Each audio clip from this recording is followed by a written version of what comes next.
Listen, I handle things differently than most. Vibing on some high power shit. If I was you, I get a dose. Grab a seat, pen and pad, take notes.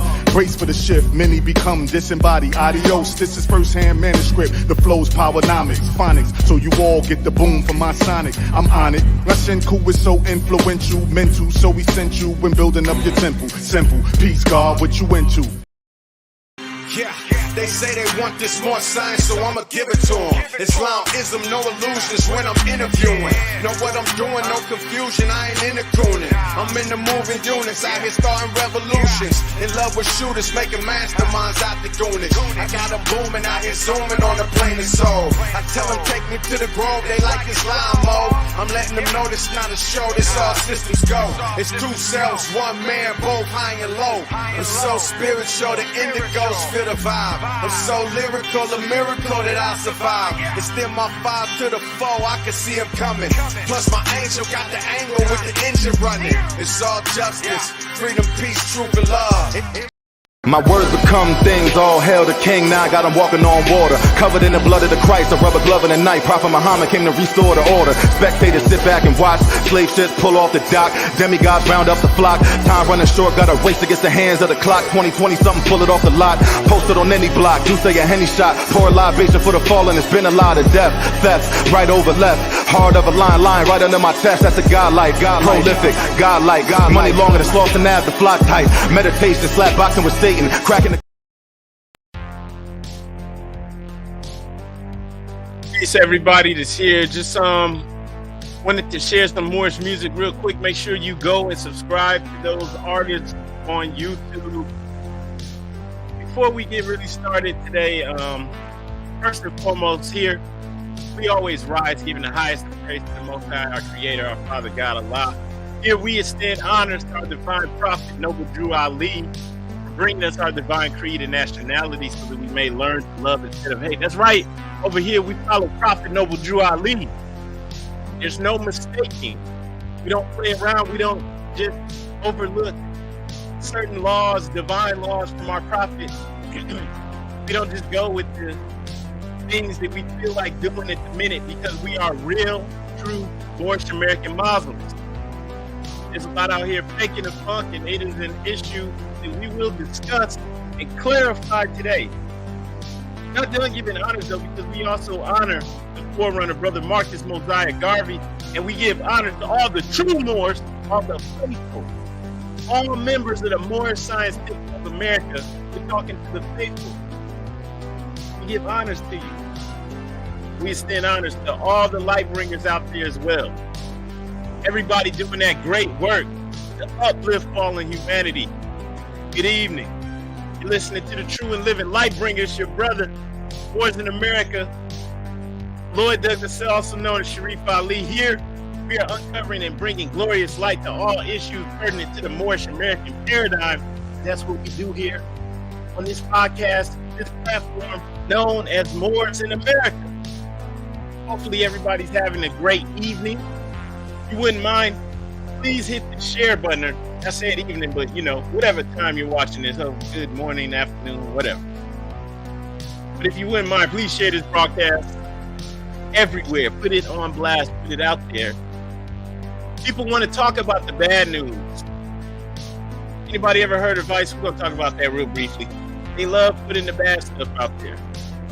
All the news channels, they want to show Moors when they're doing embarrassing, foolish, ignorant things.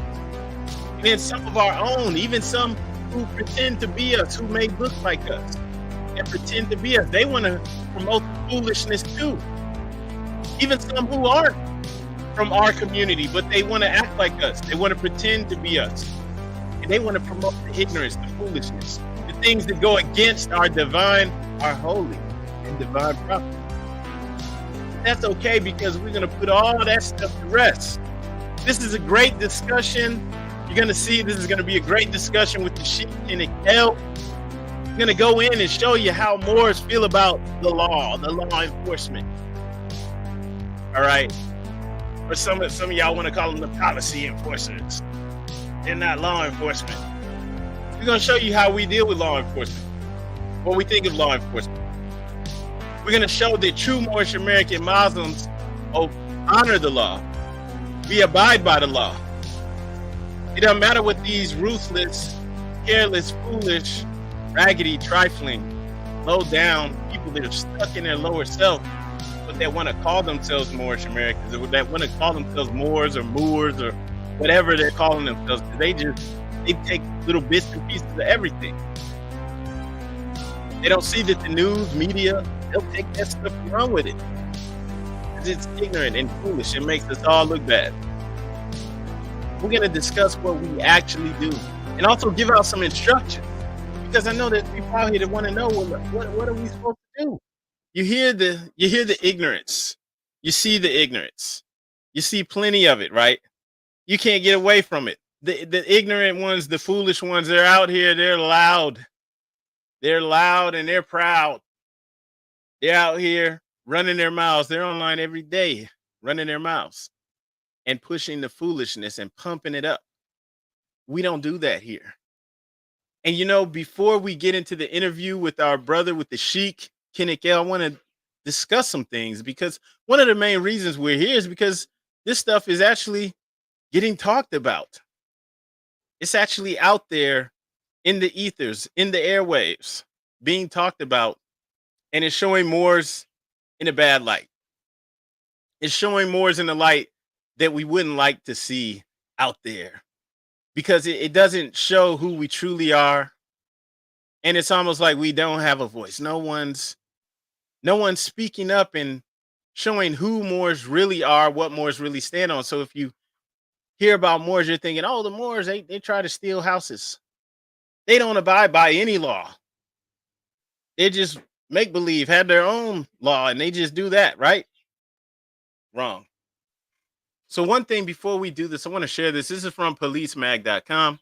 So if you look at this website, Police Magazine, it is for law enforcement all over the country. You see, Utah, Chicago, Kansas City. So they're talking about things that are happening all over the country. It even says UFO response guide issued by major city chiefs to normalize what law enforcement are doing all around the country, to get the word out, to make sure that when these people go out there and they, walking into who knows what, right? They, they get a call, they're going in a house. It could be domestic abuse. It could be any type of situation. Their life could be in danger. Seriously. It's not, it's not cool. It's dangerous. And so they're putting the information out there, across the board, so they know what's going on here, what's going on in Kansas, what's going on in Chicago, what's going on here. All right. And so they have an article that says police and the Moors, African American sovereign citizens who call themselves Moors can present challenges and danger to law enforcement officers. So it's saying they present challenges, which is one thing, but then it also says danger to law enforcement officers, right? So it's painting this picture that these Moors can be dangerous, all right? That you got to be careful when dealing with them. And I'm not saying that, I'm not attacking anything. I'm just, reporting on this in a non-emotional way. But before I do that, I want to share some words from Prophet Noble Drew Ali. And I'm gonna speed through all this and get to the interview with our brother, the Sheik Kenick. But before I do that, just want to share a few words from the Prophet Noble Drew Ali. Okay, so let me come right back to this. I'm gonna share some words from Moorish literature, and I'll give you the title so that you know what this is. So this is entitled Moorish Leaders' Historical Message to America. And the reason why I'm reading this, may not mean nothing to you, may not mean anything to you, whatever, but for us, true Moorish American Muslims, this is law. Why? Because it comes from Prophet Noble Drew Ali. These are divine instructions for all true Moorish American Muslims. All right. This is what we stand on. It says, read carefully the doctrines of the Moorish Science Temple of America. It contains our aims, our hopes, aims, rules, and articles of religion. Every member should have a copy. All right. Very important, because you have other so-called Moorish leaders out here. I don't know who considers them Moorish leaders? I don't know why, but they're out here. They're reckless. They're saying all types of foolishness. They are promoting the type of stuff that article is warning police officers about, which is not funny at all. The only reason I'm laughing is because it's ridiculous. So Moorish leaders' historical message to America in connection with the aims, objects, rules, and regulations of the Moorish Science Temple of America, I deem it proper to submit to you a brief statement of our organization covering its inception, rise, and progress of the Mohammedan religion, which I hope will be satisfactory to you and be the means of causing you at all times to adhere. This is what we adhere to at all times, the principles of love, truth, peace, freedom, and justice in our relations with mankind in general. We're not racist. We're not looking down on any other people in the world. We are to stand on love, truth, peace, freedom, and justice. And if we fall short of it, we work to speedily get back in order with our divine principles. This is what we do. This is what we truly stand on. I further most anxiously hope this brief statement will help you to more clearly see the duty and wisdom of at all times upholding those fundamental principles, not just when it's convenient for you, at all times, which are desired for our civilization of our posterity, such as we are to always uphold to these principles, and also to this, such as we are to always uphold to obedience to law, respect and loyalty to government, tolerance and unity. Now you'll hear these other people say, well, he said that way back then in the 1920s, times have changed. So you don't follow the prophet because the times have changed? Okay. All right. That's where you are, not us. We follow the prophet, having obedience to law, we're standing on those divine principles of love, truth, peace, freedom, and justice. That's always going to keep us in the right. That's always going to set us up for success. Right? We're here to uplift our fellow humans, period. And these are words from Prophet Noble Drew Ali. Those same people, they want to get obscure stuff that the prophet never even said. They hold to that. They hold to whatever is being said online. We don't.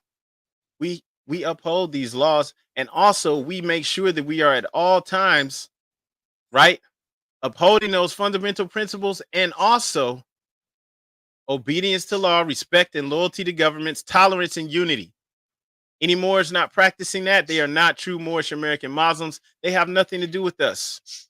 May Allah be pleased with them, but hey, if they're foul, they're running, they're not abiding to these divine principles, they're going to have to deal with whatever it is that happens to them for the foul, things that they're doing and putting out there.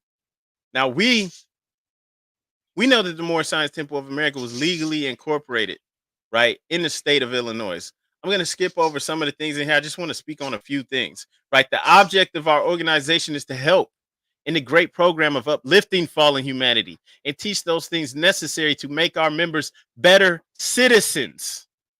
Now, some of these fools will try to claim that they're Moors and say, oh, no, he wasn't talking about citizens of the United States of America. He was talking about citizens of our nation. Okay, well, guess what? You go down. You don't even have to go down that far. And he clarifies who he's speaking about when he says citizens, because he says, inspired by the lofty teachings of the Quran, we have it as a revealed word of God, Allah. We shall foster the principles of his teachings among our members. This is our religious privilege as American citizens under the laws of one of the greatest documents of all time, the American Constitution. That just, come on, there's plenty more in here, but we're not going to do that. That right there alone shuts it down. All right. We have a national organization with a Rotarian complexion as it relates to its branch temples. Right. So we're supposed to be doing, for the most part, the same thing all over the place. You're not supposed to have some Moors over here talking about we not citizens. We don't, your law, you don't have jurisdiction. That's all foolishness. That has nothing to do with us. Okay. You have these Moors out here saying we're not religious, we're not Muslims. Like, what the heck? What the heck? God, Allah, the Quran, we foster its teachings among our members. This is our religious privilege as American citizens. You have people that don't even live here in America, the United States of America. They're in other countries. They're in Canada. They're all over the place being all reckless. I'm like, we're not citizens. But we follow Prophet Noble Drew Ali, not these bums, beggars, and fools. We don't follow them. We don't listen to them. We don't honor them. We don't even recognize them. Nobody recognizes them. Those same fools are saying that they're not Christians. These people, you see one of them in here right now. Those are the ones that are dangerous, that are saying all this reckless foolishness, and they're out here trying to put a mark on everybody that's a Moor. People that talk like that. And then the ones that talk like that, if you meet them in real life, they don't even have their wife and children with them. If they have children, their children don't know anything about being a Moor. But they out here reckless, acting like they building a nation. How you building a nation? And you're not even raising your children. You're not even teaching your children. Your children think this is a joke. Your children will look online or see this Vice video, which we're going to talk about real briefly, about some stupid, foolish Moor who tried to steal a house from another Asiatic woman. Just ignorance, foolishness, recklessness, right? And so I don't want to harp on the negativity, but they're going against the prophet. And for us, that means they're not Moors. That means they're not even recognized. They're out there doing their own thing. They're caveat emptor. All right? They're going against the prophet. This is our religious privilege as American citizens under the laws of one of the greatest documents of all time, the American Constitution. These people, they see this. They know it's from the prophet, and they're against it. That means they're devils. For us, from our perspective, those who are out here claiming to be Moors and saying we're not citizens, even though the prophet Noble Drew Ali clarified this clearly, those people to us are devils. They're devils. They're despicable. They're the worst kind of Moors, if you want to call them Moors. They're the worst kind. All right? They have no honor, no loyalty, no dignity, no respect. And they're against the prophet Noble Drew Ali, which means they are against Allah. Yes, they could die 1,000 deaths. Who cares? Who cares what happens to them? We shed no tears over that. That's foolishness. You know? So for us, we do read carefully the doctrines of the Moorish Science Temple of America. And we don't overlook it when the prophet is saying that we are citizens of the United States of America. We don't overlook that. I don't care who's saying what. We don't overlook that. And I'm saying this first so you already know where we stand. We stand with the prophet. Anyone who's going against that is a devil, as far as we're concerned. And then they're going to ignore that object of our organization is to help in a great program of uplifting fallen humanity and teach those things necessary to make our members better citizens. So to make our citizens better citizens, to make our members better citizens, and knowing that this is our religious privilege, right? We're American citizens. The greatest documents of all time, the American Constitution. There's no confusion about what citizens the prophet is talking about. And so having this understanding, that means any more out there talking this foolishness. Once again, last time I'm going to say this, is a devil. They're an enemy. They're an enemy of us. They're an enemy of the prophet. They're enemies of Allah. They're all out there by themselves too. They are all over the place. They'll say anything. They're crazy. Not literally crazy. They can't claim insanity, but they're foolish. Okay, and they're devils. They're evil. So we're not with them. We don't stand with them. We don't, because they're going against our nature. They're going against our religion and our prophet. They're blaspheming. Okay, they're blasphemous to us. It's not all good out here. It really is not all good. And so as I bring this slide back up, or this article back up, once again, and the article's up here on the screen, where they telling police officers all over the country that these people claiming to be Moors are dangerous. And then you saw the fool up in here in the chat, trying to promote that mess, knowing that this is putting a mark on every little Moorish American child, boy and girl that's wearing a turban or fez. And you trying to put a target on them. You are a devil. That's why I said that devils. See, you guys don't understand how evil they are. They're evil. They're wicked. I don't care where they're at. I don't care what title they claim to have. They're promoting that foolishness. They are evil. They are wicked. They are devils. And they go against the prophet. But since y'all don't care about them going against the prophet, well, look, they're putting you in danger. Because, you know, the police officers are out here like, okay, we going up to this car. We don't know what this person's got. This person might just start bucking at me, just pull their gun out and start shooting. They don't know what's going on. They have no idea. You know why? Because all of the rhetoric, the foolishness that these Moors are pushing, they all got it from the real sovereign citizens, which was the Europeans who started this mess. Right? The William Potter Gales, the ones who started the Redemption Manual movement.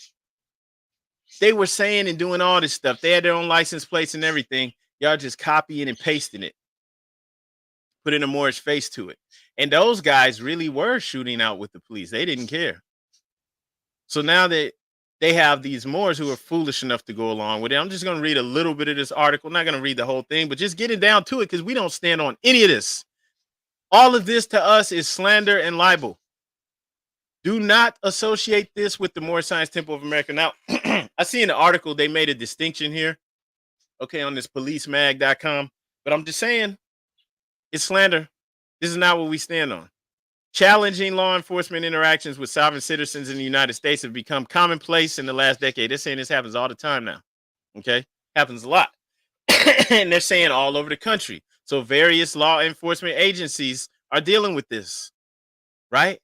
So they're preparing a lot of the rhetoric and stuff that people were using. It's not even working anymore. They give a case example in here where they say the father and son ambush murders of West Memphis, Arkansas. Those were two pale-skinned Europeans, father and son team that I guess pulled out. I think they pulled out like machine guns and stuff on the police at a regular traffic stop.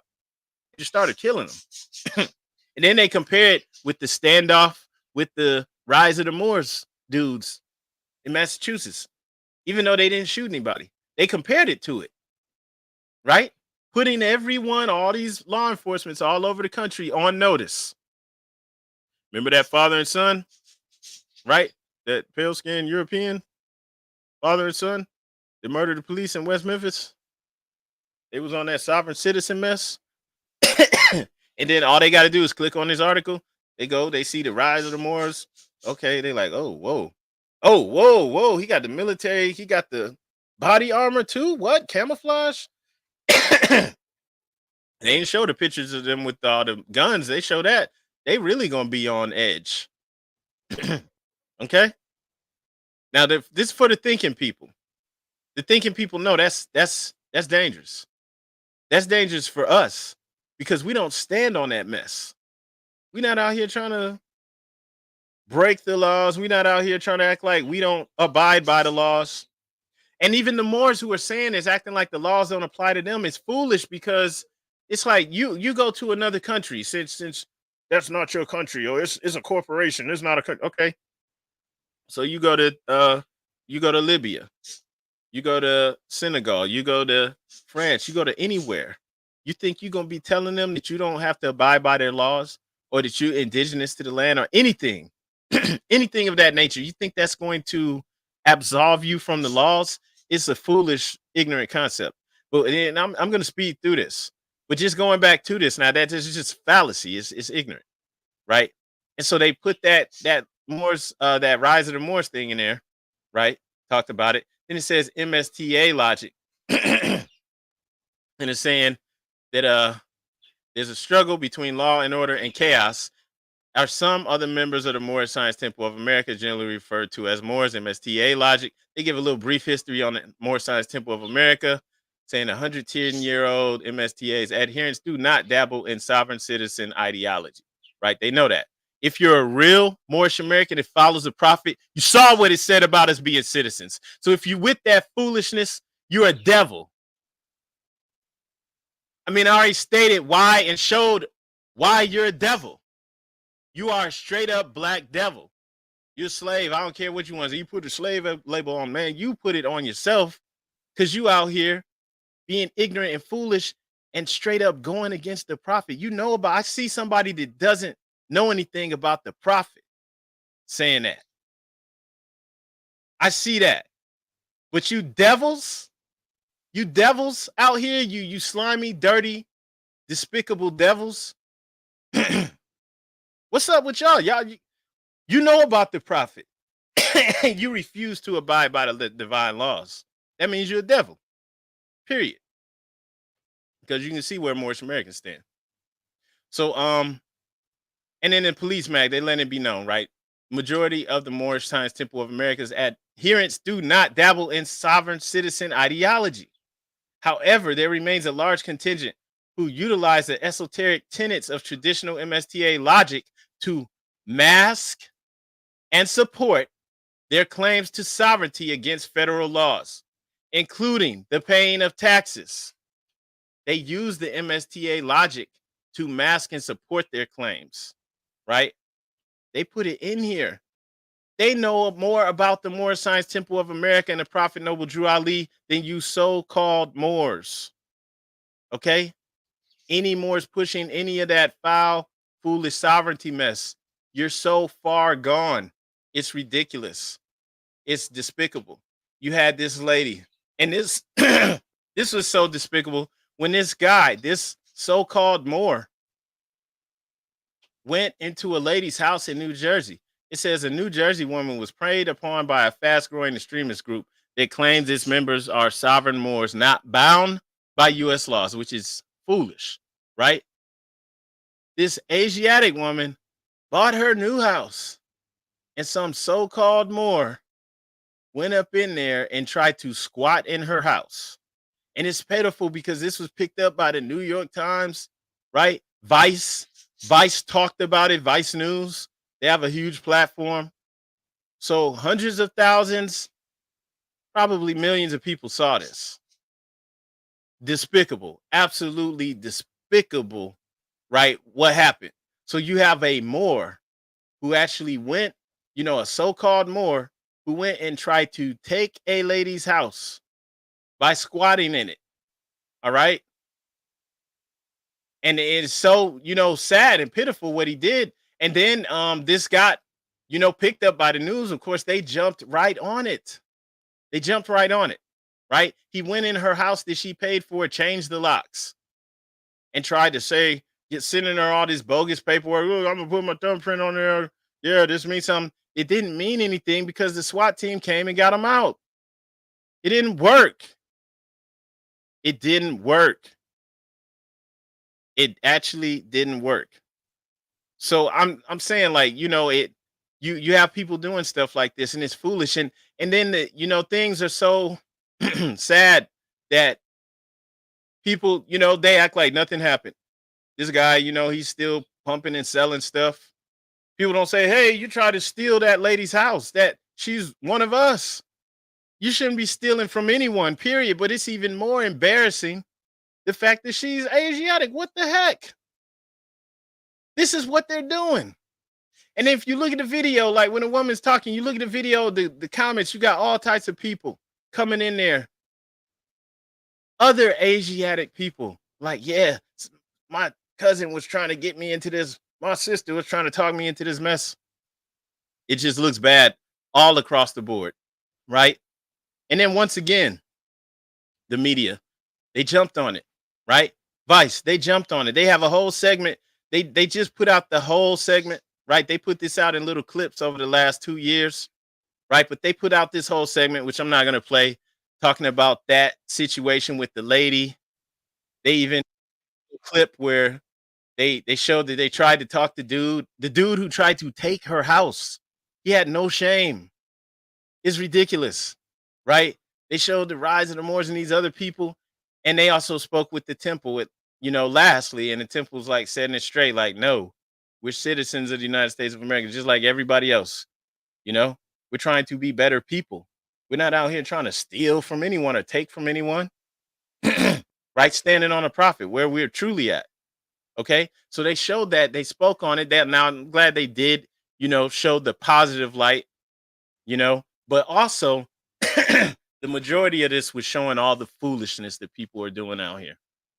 And this same foolishness is what's getting played up. This is what's getting played up. Like, this is what the media loves to cover right there. They'll talk about this all day. Literally. They'll talk about it all day. They'll, you want to go do some stupid mess, act like the laws don't apply to you. and you want to have a bunch of guns and you want to get arrested and sent to prison for a couple years, they'll talk to you. They'll put a camera in your face. And back when I never put this out there, but back when Vice was, before they put that segment out, this is back in 2022, February 2022, they actually reached out to me, which got to do a better job at getting to my emails there. But you can email me at bay@moorishamerican.com. I will get to your email, even if it takes a few days or even a week like this. By the time I answer back to them, because I would have set them straight. They reached out to me first. And if I would have been able to talk to them, I would have, set things straight, the same manner that the temple did. Right. But, by the time I answered them, they said they had already started with the show and, it was a little too late. But I'm only showing this because they did try to reach out to Moors just to get a different sense for what's going on. Why? Because nobody knows what's going on. All they know is that this is foolish. This is crazy. It's insane. And like I said, you have grown people who should know better that aren't accomplishing anything. All they're doing is losing. They're getting killed. They're getting sent to prison, right? These people, like some of these people that are saying crazy, stupid stuff in the chat, they're not even able to teach their children that they Moors, but yet they pretending that they got some kind of nation. They pretending they got some kind of nation. They talking all reckless, pumping this ignorance, this foolishness. And they children think this Moorish stuff is a joke, right? Don't know nothing about being Moors, man. I would never respect anyone like that, man. They get no respect, no honor. They're fake. You even have people that aren't Moorish American that are promoting this crap. They're promoting all this foolishness. This guy, he's not even Moorish American. He has a video where he's sitting here quoting a post that I put up, warning people about this foolishness. He read the whole entire post, which I'm gonna go ahead and read it for you because it's nothing to be ashamed of. But the fact that there's people from all walks of life that are getting caught up in the foolishness, that are promoting this craziness, this wickedness, that are straight devils out here, right? Dude was quoting this, even though I'm quoting the prophet. And he's acting like this is something wrong. I said, we stick with the prophet, Noble Drew Ali, and suggest you do the same. Play around with that bogus quasi-sovereign rhetoric and make your life into a living hell. There's zero confusion over here. I'm a citizen of the USA. All who pay lip service to the prophet while you go against every law he created for us can die 1,000 deaths for all I care. Right? Because it's the truth. I'm not going to read again from Moorish leaders' historical message to America, but you heard what he said about the organization. One of the objects is to make us better citizens. You heard what it said.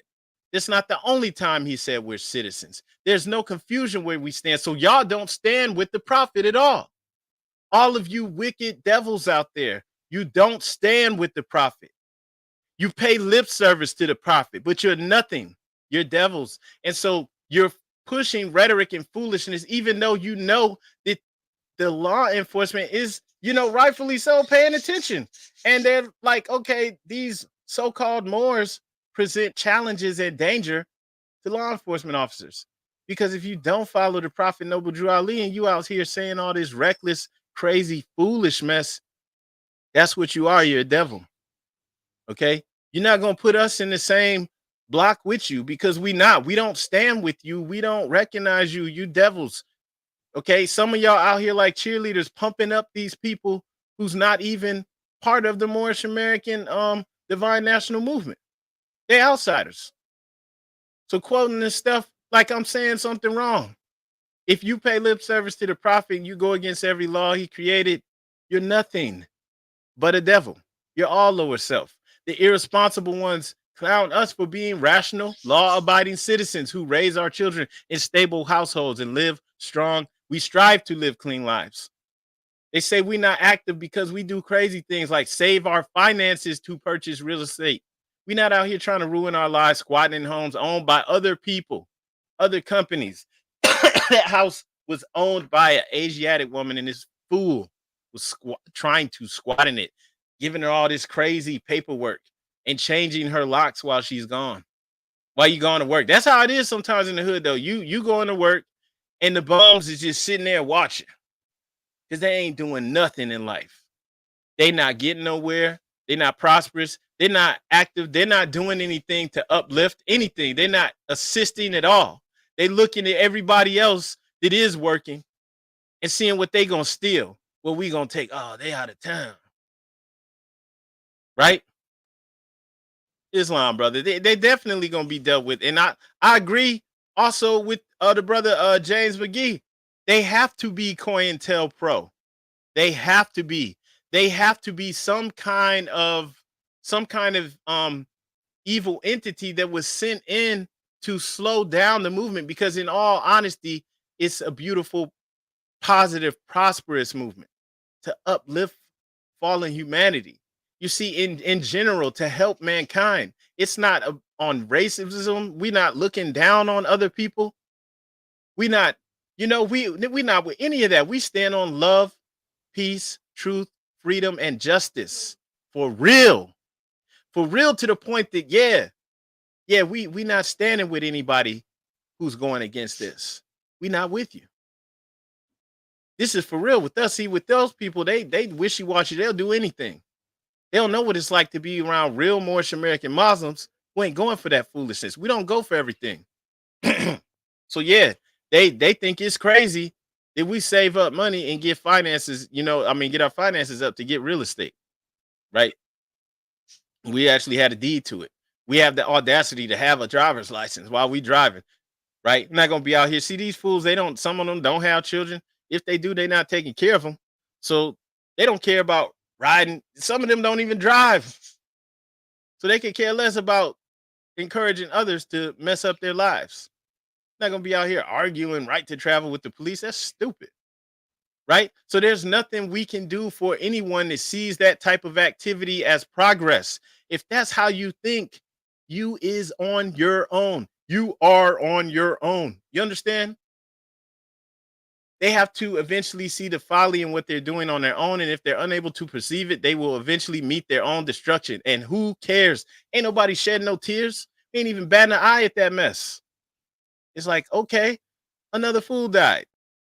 And what they say? Who is that? What did Cameron say? N words die every day, B. It's like, come on, who cares? Another fool died. Oh well, right? These people are either broke, straight up scammers, or trying to get out of a situation they placed themselves in. They don't want a logical solution. They don't want to put finance together and build up property. They don't want to, start to clean up their own neighborhoods, start to buy the property in their own neighborhoods, put stores in their own neighborhoods, start to hire their own people. They don't want to do stuff like that, right? They want to make videos and be on YouTube and Instagram all day and talking and saying all this crazy stuff. And I'm active. You is actively full of it. You're active in devil activities, right? You're very active in the lower self. So they pay lip service to the prophet, but they're against every divine law and instruction that he established. They do not stand on our divine principles of love, peace, truth, freedom, and justice. Their thoughts, deeds, and actions are ruled by hatred, slander, murder, theft, and everything that brings harm. And that's why when you see those types of people, like the one is quoting the whole post, that's slander. That's gossip. That's what they stand on. Hatred, slander, murder, theft, and everything that brings harm. That's why they do a little rap song. Got a little rap song at the end. Y'all talking about killing people, shooting you in your kufi, shoot you in your turban, put you under the dirt. Like, oh, yeah, showing their true nature. They're all devils, man. They really are ruled by hatred, slander, murder, theft, and everything that brings harm. Come on, man. Right? We will prevail, though. But it just has to be understood. We don't stand with that foolishness, man. We don't care who you are, what you claim to be, right? It's not all good out here. And I had to speak on that because, Vice, they just put out the video showing the whole thing. And they even entitled the video. I think they titled it Moorish American, which is like horrible because it's like, I guess they saw the website and they tried to reach out to me and they Like, okay, this is a hot buzzword, right? And they said Moors in America. That's not Moors in America, Vice. Vice needs to see this video too, because Vice, guess what? You didn't have any real Moors in America on your program until you talked to the Moors from the Moorish Science Temple of America, period. Right?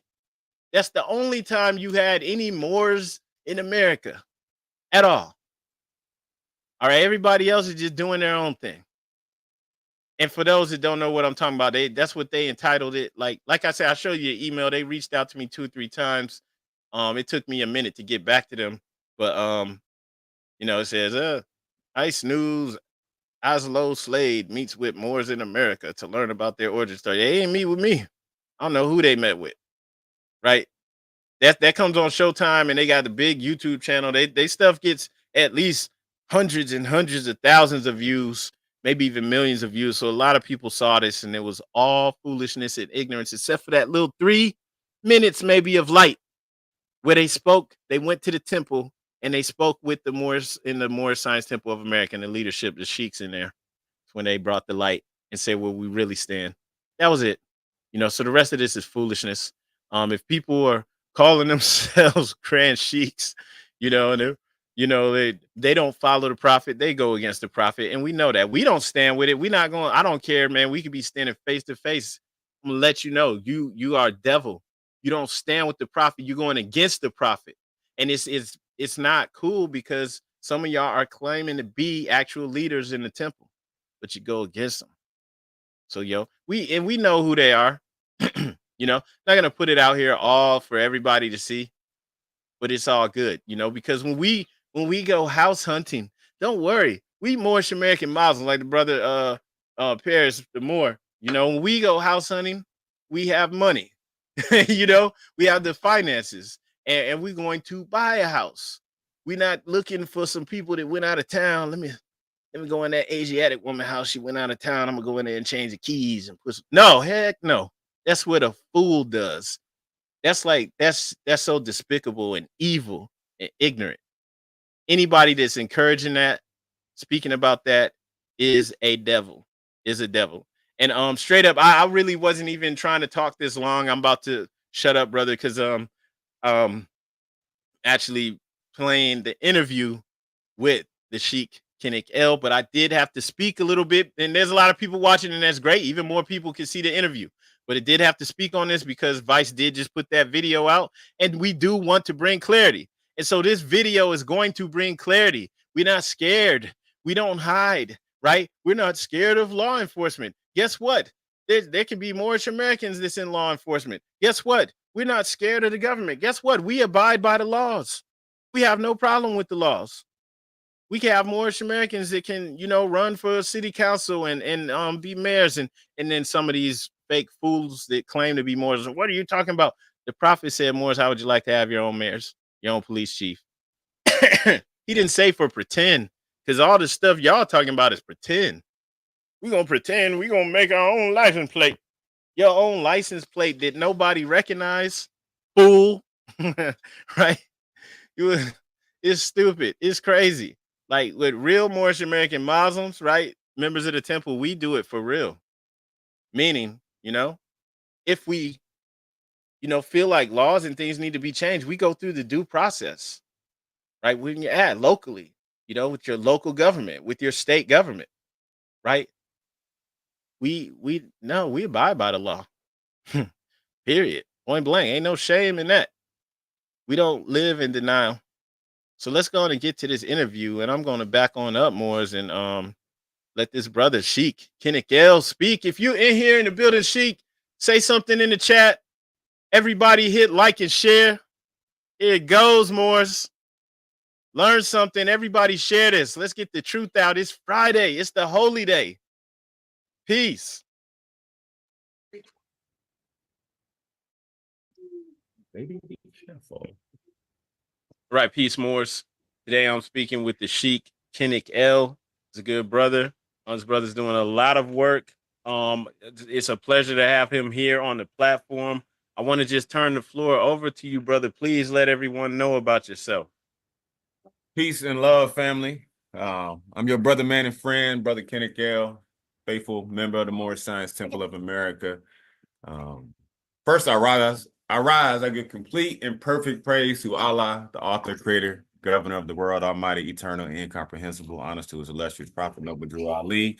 Honors to all things Moorish, Islam. But yeah, I'm a brother, faithful member of the Moorish Science Temple of America.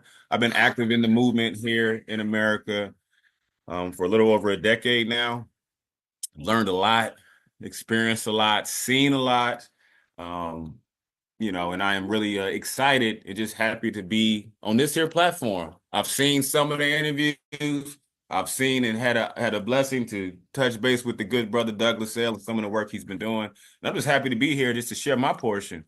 For Moors who might not know me, I'm generally more engaged with law enforcement, politics. That's really my interest as it relates to nationality. That's what prompted me to get into this space. And I love being a daddy. If you didn't know, that's my motivation, is being a good father.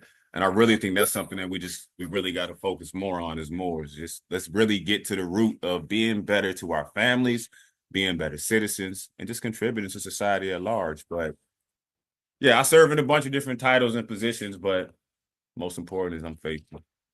So Islam, that's just brother. a little bit of me. Islam.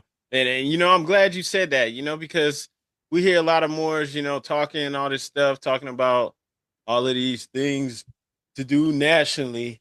And the Moor ain't even raising their child. Somebody else raising their children. Or their children just running the streets. So, and it's like, come on, man. You can't have a nation if you're not raising the children.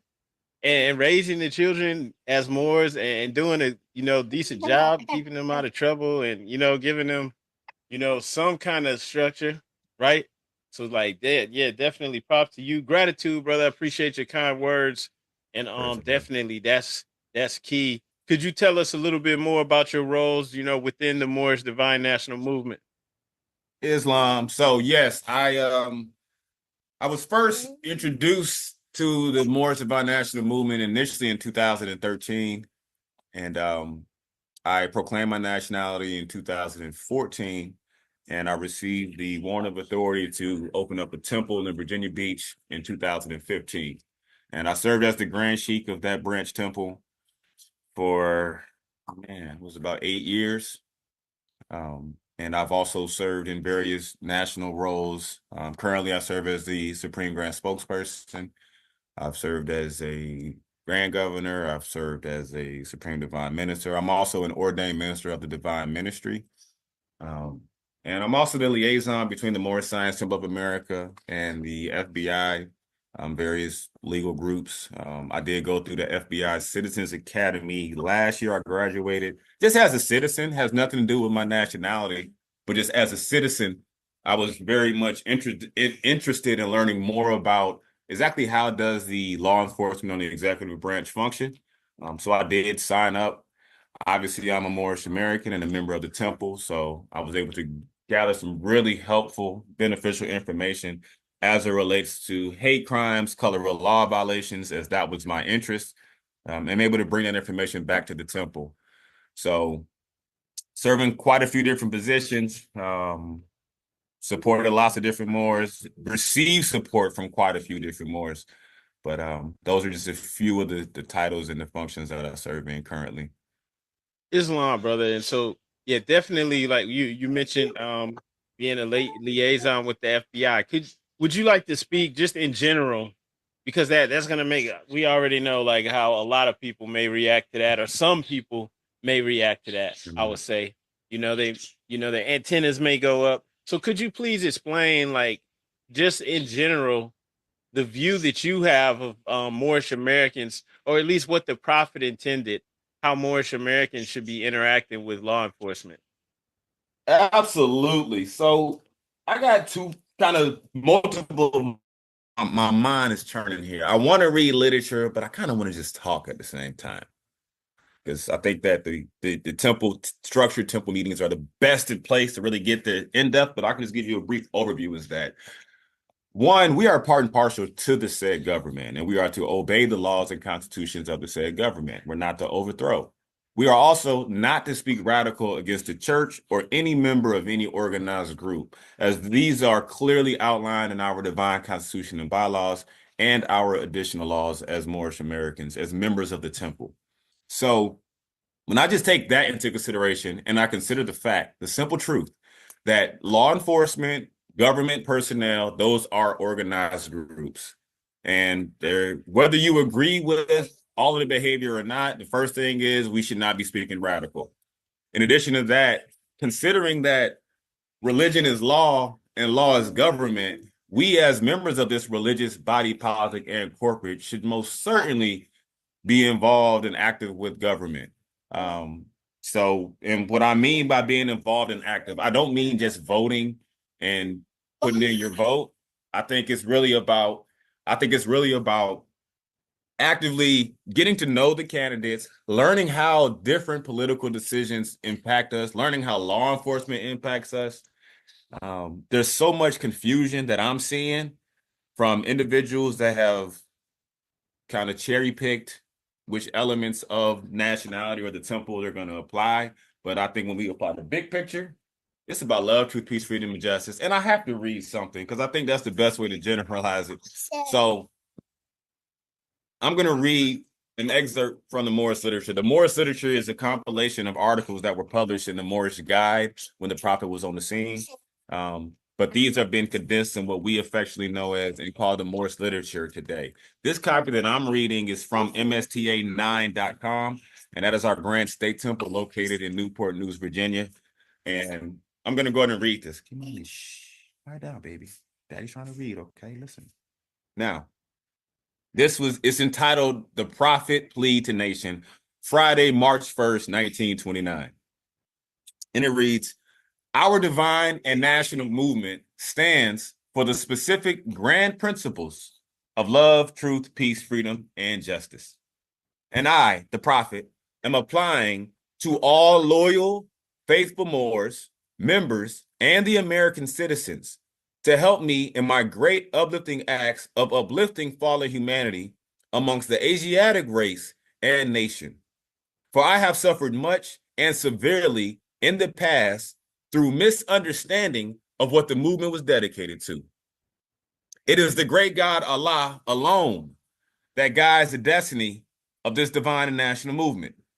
I know all true American citizens are identified by national descent names to answer and apply to the free national constitution of this free national republic of the United States of America. That's why I am calling on all true national citizens to help me morally and financially in my great work I am doing to help this national government. For without a free national name, without a descent flag of your forefathers, there is not a national divine title of the government in which we live. This is from your true and divine prophet unto all American and foreign sympathizers, Prophet Noble Drew Ali.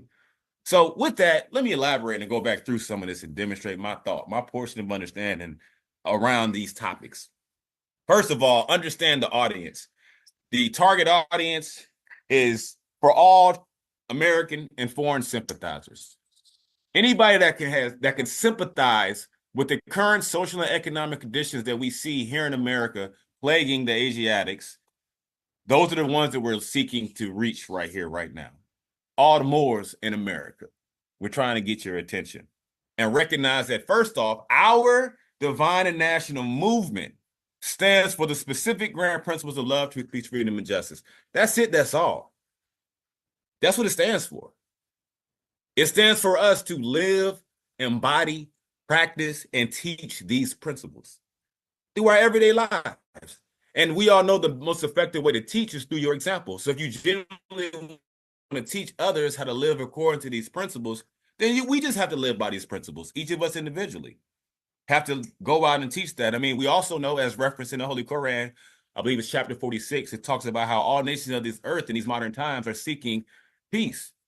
But the only way that peace shall be obtained is if love, truth, peace, freedom, and justice is taught universally to all nations through all lands. So that's the universal answer and the simplicity around what we're looking to teach and the position we need to take, especially as we talk about dealing with government. And also in this plea, there's a reference that is a comment or a line that says, "For I have suffered much and severely in the past through misunderstanding of what the movement was dedicated to." Now, the way I look at that is, if our beloved Prophet Noble Drew Ali had courage for truth to acknowledge that himself suffered from misunderstanding through what the movement was dedicated to, then I think we will too.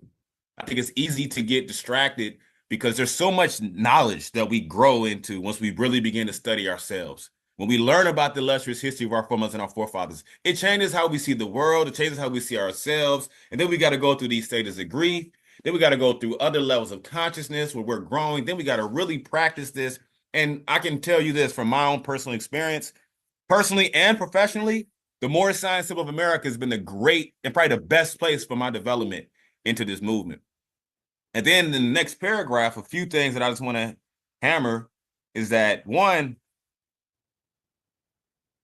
I'm just gonna read it again and talk about it, but it says, "I know all true American citizens are identified by national descent names to answer and apply to the free national constitution of this free national republic of the United States of America." Now we're talking about government. And to answer and apply. To answer and apply, in order to be actively recognized and a part within this said government, you have to identify by your national descent name. Negro, black, and colored is not a national descent name. Woke, colored, all the different tribes, all the new age groups, all the new group and facets and all that, that's not what the Moorish Science of America is simply about, or what our prophet has brought and established. And it's already been incorporated into this said government. We've already filed, we're good to go. There's nothing new that needs to be created on behalf of the Moorish Science of America. We as the members, and those of us who are coming into this knowledge and learning, we need to make sure we are aligned with these teachings. And the only way to be aligned is to first accept that it is the great God, Allah, and Allah alone that guides the destiny of this movement. And each of us has a responsibility to do our part to be faithful, regardless of your title, your tenure, your wisdom, your connections, your socioeconomic condition. At the end of the day, we're all equals. All of us, we're all brothers and sisters and family. And we are all here to function in this land as one big family. And we just have to do that. And then in addition to that, all of this is the requirements to apply to the free national Constitution of this free national republic of the United States of America. We have to become law-abiding citizens and recognize that, hey, we're all in this together. So that's just kind of a few of my thoughts around how we are to function and move using this reference from the prophet and the way I interpret it. And for me, it's working. For me and my family, friends, the Moors that I've been blessed to be around, to learn from, we're doing wonderful and enjoying the heaven that we're creating for ourselves here on earth. And I also want to say this in closing on this topic, on this subject, is that, and I say this all the time, but I really found this to be true, is that if you're in the side of the Moorish Science Temple of America or connected to this Moorish divine and national movement, then your life should be improving. You should be getting healthier and happier every single day. And if that's not the trajectory that you're on, then you are certainly doing this wrong. Because nowhere inside in these lessons, in this movement, should we be dealing with some of the foolishness and folly that I've seen from myself that I had to correct, and some of my people. So I just encourage us all to develop our courage for truth and make sure that we are truly studying the science of happiness and holding ourselves accountable to those results that we have produced. Definitely, I agree with you there, brother. If I may, I just want to add some more words from the prophet, just to to bolster what you just spoke on, right? So going back to 1929, March 11th. I'm not going to read this whole letter, but the prophet is addressing the Moors. He's declaring one of the grand governor's offices vacant, and in that last paragraph, and for people that want to go and look that up, it's entitled March 11th, 1929. I don't have a subject or title for it, but it is written by the Prophet Noble Drew Ali. It says, in the last paragraph, it says, when man fails after being placed head of the temple by the prophet of obeying our divine laws and constitutions, he is a traitor and enemy of the divine creed and unloyal to the national government USA, to which this movement is to make men and women better citizens. From the prophet Noble Drew Ali. Plain and clear. So that means that any Moors who pay lip service to the prophet, but they're saying anything about not being a citizen or, pushing being a national instead of being a citizen, anything of that nature, that, like you said, they're picking and choosing what they're going to do. They don't really have confidence in the prophet. They're supposed to turn in their card and button, cease wearing the turban and fez, and go back to being Negro, black, and colored. Return to the state where the prophet finds you. You don't have confidence in the prophet. How can you have a problem with this when the prophet is telling you what is common sense, being a citizen of the USA? Mm-hmm. Mm. What other country, what other nation do you have? Our nation's in disarray, so you can't claim this one, right? We're working to build our communities and things up, so you can't claim this nation as if we already have the clean water and the food and the farms and all of those things, the warehouses, just the infrastructure and everything that's necessary, the power grid and all of these things that we have to work to build up for our communities. That's right. So what nation are these people claiming to be nationals of a nation that's in disarray? Come on, man. The prophet didn't set that up. So you're going against the prophet. And I understand people that are coming in here that don't know any better. So understand that whatever you've heard, it has nothing to do with who Moorish Americans are. Nothing at all. Islam. Absolutely If I may, brother, I want to counter back to that, because I'm glad you made reference to that. And it's number 45 in this version of the Moorish literature as well. Yes, same here. But I want to touch on something else, a part of this very excerpt, if you will. But that second paragraph, it says these two brothers are empowered by the prophet to investigate business, etc., of Temple number 4 in Detroit, Michigan, because Lomax Bey has violated all divine laws of the prophet even before the prophet's face, February 15, 1929. He claims that the prophet has no more power, and the finance from Detroit would be in his charge. He wouldn't send any to the prophet. So I wanted to touch on that real quick, and how I see some of this behavior being displayed in 2024. We have people to this day, and I'm not here to name names, I'm not here to try to point fingers or degrade anybody, but I just want to bring attention to the same behavior, because history does repeat itself. Lomax Bey, his office was declared vacant because he turned his back on the prophet, and he got motivated by how much money he was able to profit off of the movement. And he put the wrong prophet before the prophet, Noble Drew Ali. And in his greed, in his avaricious behavior, in his effort to overthrow, he actually undermined what this movement was dedicated to. And that's why his seat was declared vacant, because he got big up on the money. I just think that's something to remember, is that to this day, let's make sure that we're not, what's the word I'm looking for? Fleecing the people. There's been a lot of that going on. And the Moorish Science Temple of America is not for any of that. We are to my understanding, we're a simple organization with simple goals and a simple philosophy that works. If you are actively participating and contributing, and there are prerequisites to become part of this. You got to have race pride. You got to believe our conditions can improve, sound mind, good character. But I just think that when you look at this, it's significant, because the Prophet Noble Drew Ali put these men in charge because he trusted them within the movement. And what was discovered was that we have some people who just misuse it entirely. And in addition to that, it also talks about in the same paragraph, and then right beneath, 2 paragraphs beneath, it goes on to say that because the Moorish Science of America is a divine organization. We are a divine organization. Do you know what it means to be divine? Meaning it's coming directly from our Father God, Allah, the great God. Okay, who some may call Jehovah, Zeus, Thoth, whatever you choose to call based off your chosen belief. However, we're talking about the great God, Allah. It's divinely prepared. This organization is divine organization. In order to be active in this, you have to tap into your divine side, which requires discipline, obedience, circumscribing our carnal thoughts, taming our lower self to its purpose, raising our thoughts to infinite wisdom, caring, living out love, truth, peace, freedom, and justice, being a good husband, a good wife, a good son, daughter, good father, being a good citizen in your community. It's that those are the things that we really have to do. A lot of the, for lack of a better phrase or term, the mumbo jumbo or the useless baubles of the day, as our lessons present, that we often hear from people who may be suffering from misunderstanding, is just that.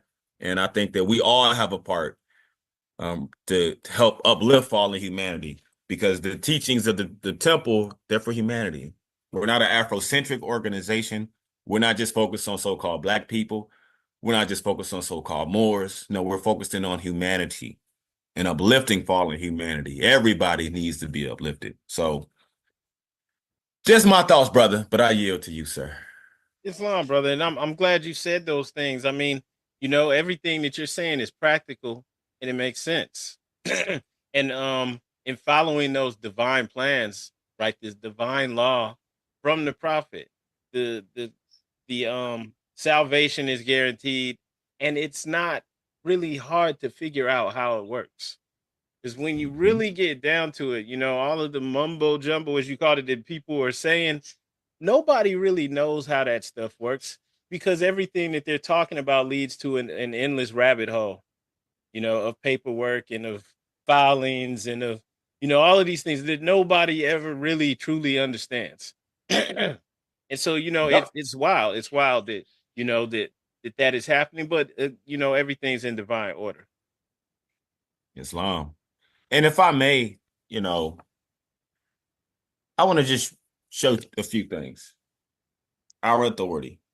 It's a little blurry. I know my background blurry, but our authority, our one-on-one. I just want to read some of this just to provide very, very clear context around what we are here to do.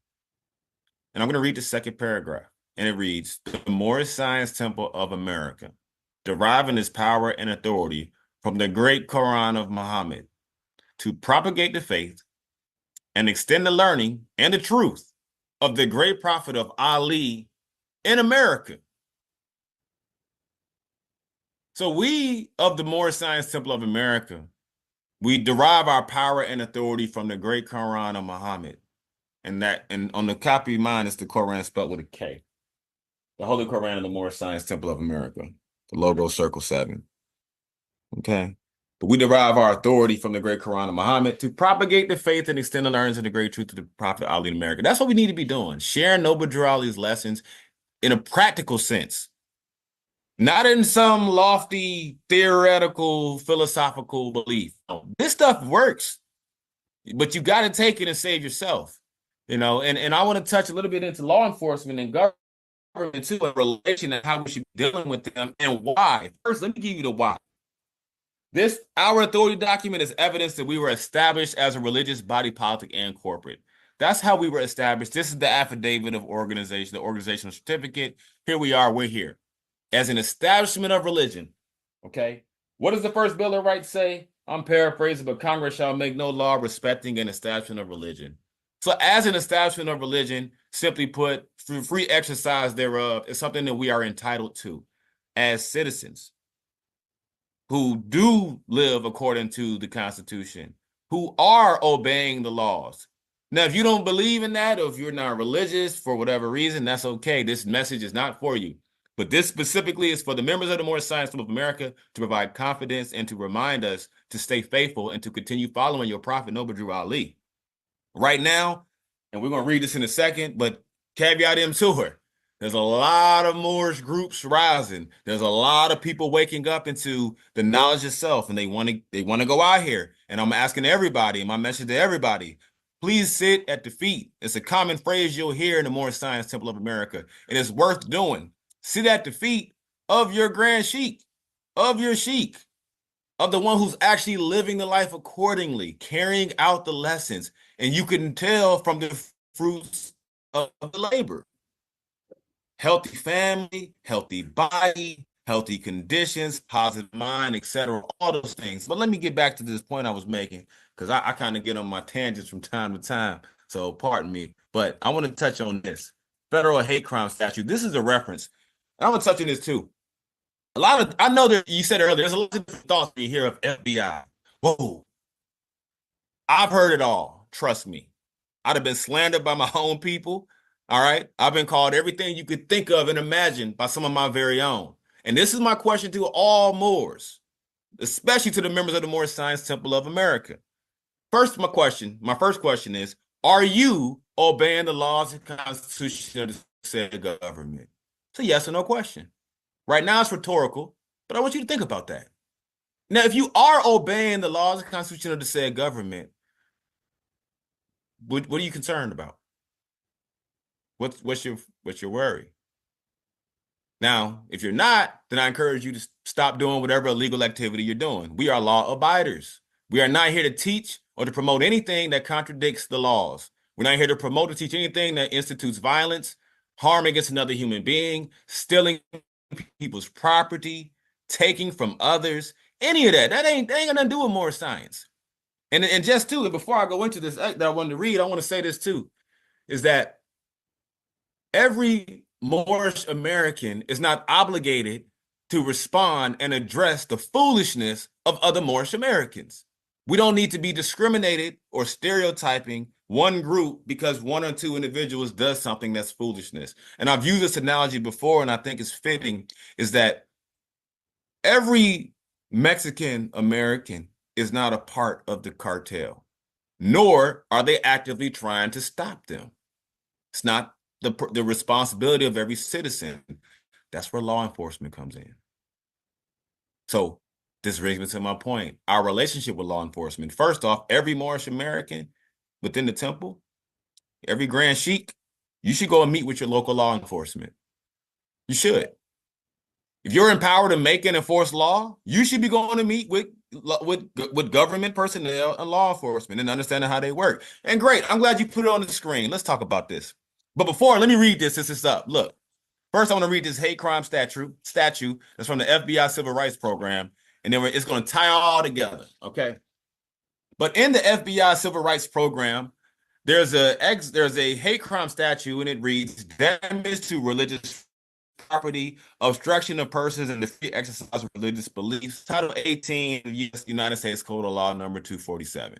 So we should be actively working with law enforcement, okay? And these different pictures that you see, let me talk about them. So let's pause for a moment. Can we pause on this one real quick?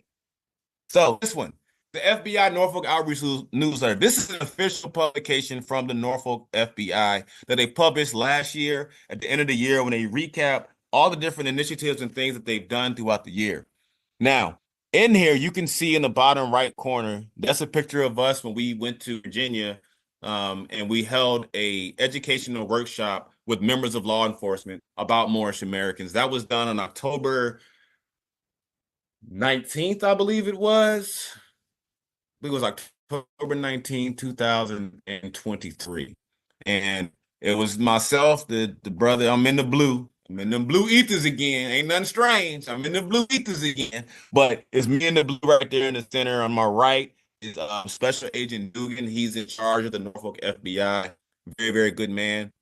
To my left, there's another Special Agent, John Smith, Asiatic brother.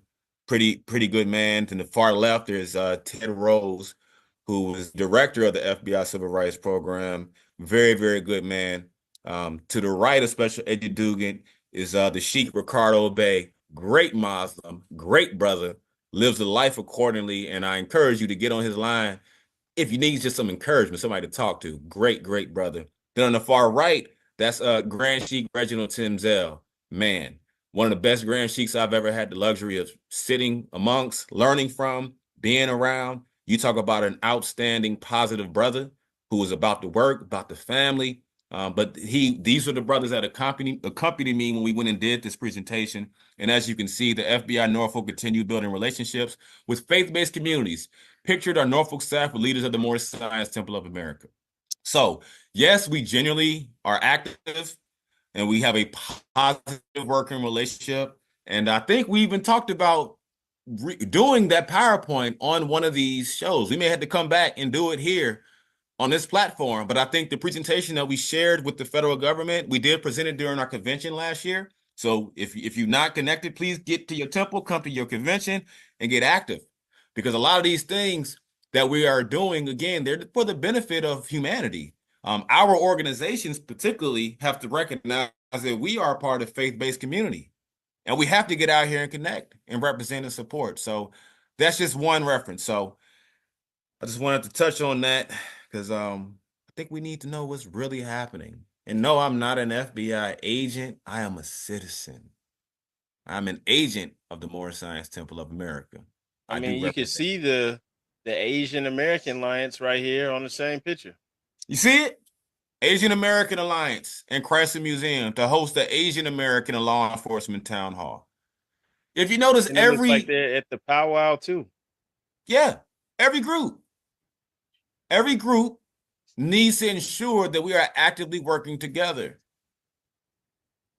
And to me, we've had, just shows how successful it is. And I can say this with confidence. A lot of people, there's so much stigma and propaganda associated with government and law enforcement. But if you don't really know and haven't spoken to anybody, don't believe it. There's this thing called subversive propaganda. It's a tool used to create and incite civil war. And it has a lot of people turning on people they know nothing about. From my experience, law enforcement in America, for the most part, I think all of them that I came across, very organized group. And yes, there's going to be people in all groups of society who do things contrary, and there's checks and balances. For example, the FBI is a check and balance for local law enforcement. They are the ones that investigate hate crimes and color of law violations. What are color of law violations? That's abuse of authority, abuse of power. So if a citizen is violated by a member of local government, any type of example, let me think of one. I think it was, what case was that? There was an actual case recently where an Asiatic man who was killed by police was, the police officers were charged, and they were later on charged with color of law violations. I think it was just last year that this took place. I want to say it was I don't even remember the case name. I don't want to misquote, but I just know that we're getting to the point as we as citizens are educated and aware of how government works, we can properly communicate these things and get out of the venting on social media, get out of the theorizing, get out of the gossiping. And genuinely, if you're violated by somebody, there's checks and balances and methods to report these so we can get remedy. And it starts with your local branch temples. If you're not connected to your branch temple, then the Grand Sheik and the chairman of the Moorish Science Temple of America, who is in power to make and enforce law. So let's talk about that. If you want to make some laws, because you don't agree with the way the laws are interpreted and applied against you, work with your Grand Sheik. Grand Sheik will work with the legislators to change the laws that are on the book. And that's simply how that's done. And we've experienced that and done that as well in 2018. We passed legislation. Senate Bill number 238 was done in Virginia in 2018. When I was serving as the Grand Sheik, we spearheaded that legislation and it was successfully passed as law. If you have an issue with the way the laws are being to make and enforce, let's talk about, if you had an issue with the way laws are enforced, then guess what? Talk to your Grand Sheik and your chairman. And the responsibility of the Grand Sheik is to be the liaison, to be the person to go advocate for your interests, especially if you're a faithful member entitled to the name of faithful. So, yeah, that's how we would approach. Yeah, Islam. That's a powerful demonstration right there. That I think just in general, there's a lot of people that are, pushed against participating, at the civic level, whether it's, local, state, and definitely at the federal level, as far as government is concerned, people just turned off. So, I'm glad that you spoke on that and said that. I think I think a lot of people are just turned off nowadays just by doing the work. People don't think it's going to work and they just don't even want to try. Yeah, and my advice to that would be get out of your own way. Remember that these people that work for government, law enforcement, they are regular citizens. They live in their communities too. They use the same electricity. When you turn on your light switch, they want their lights to come on too, like you. We use the same roads. Most of the time, we go to the same grocery stores. We send our children to the same schools. We drink from the same municipal water. For the most part, we are already living here together in the community. So we have to learn how to live peacefully and harmonious with one another. So what you're saying is that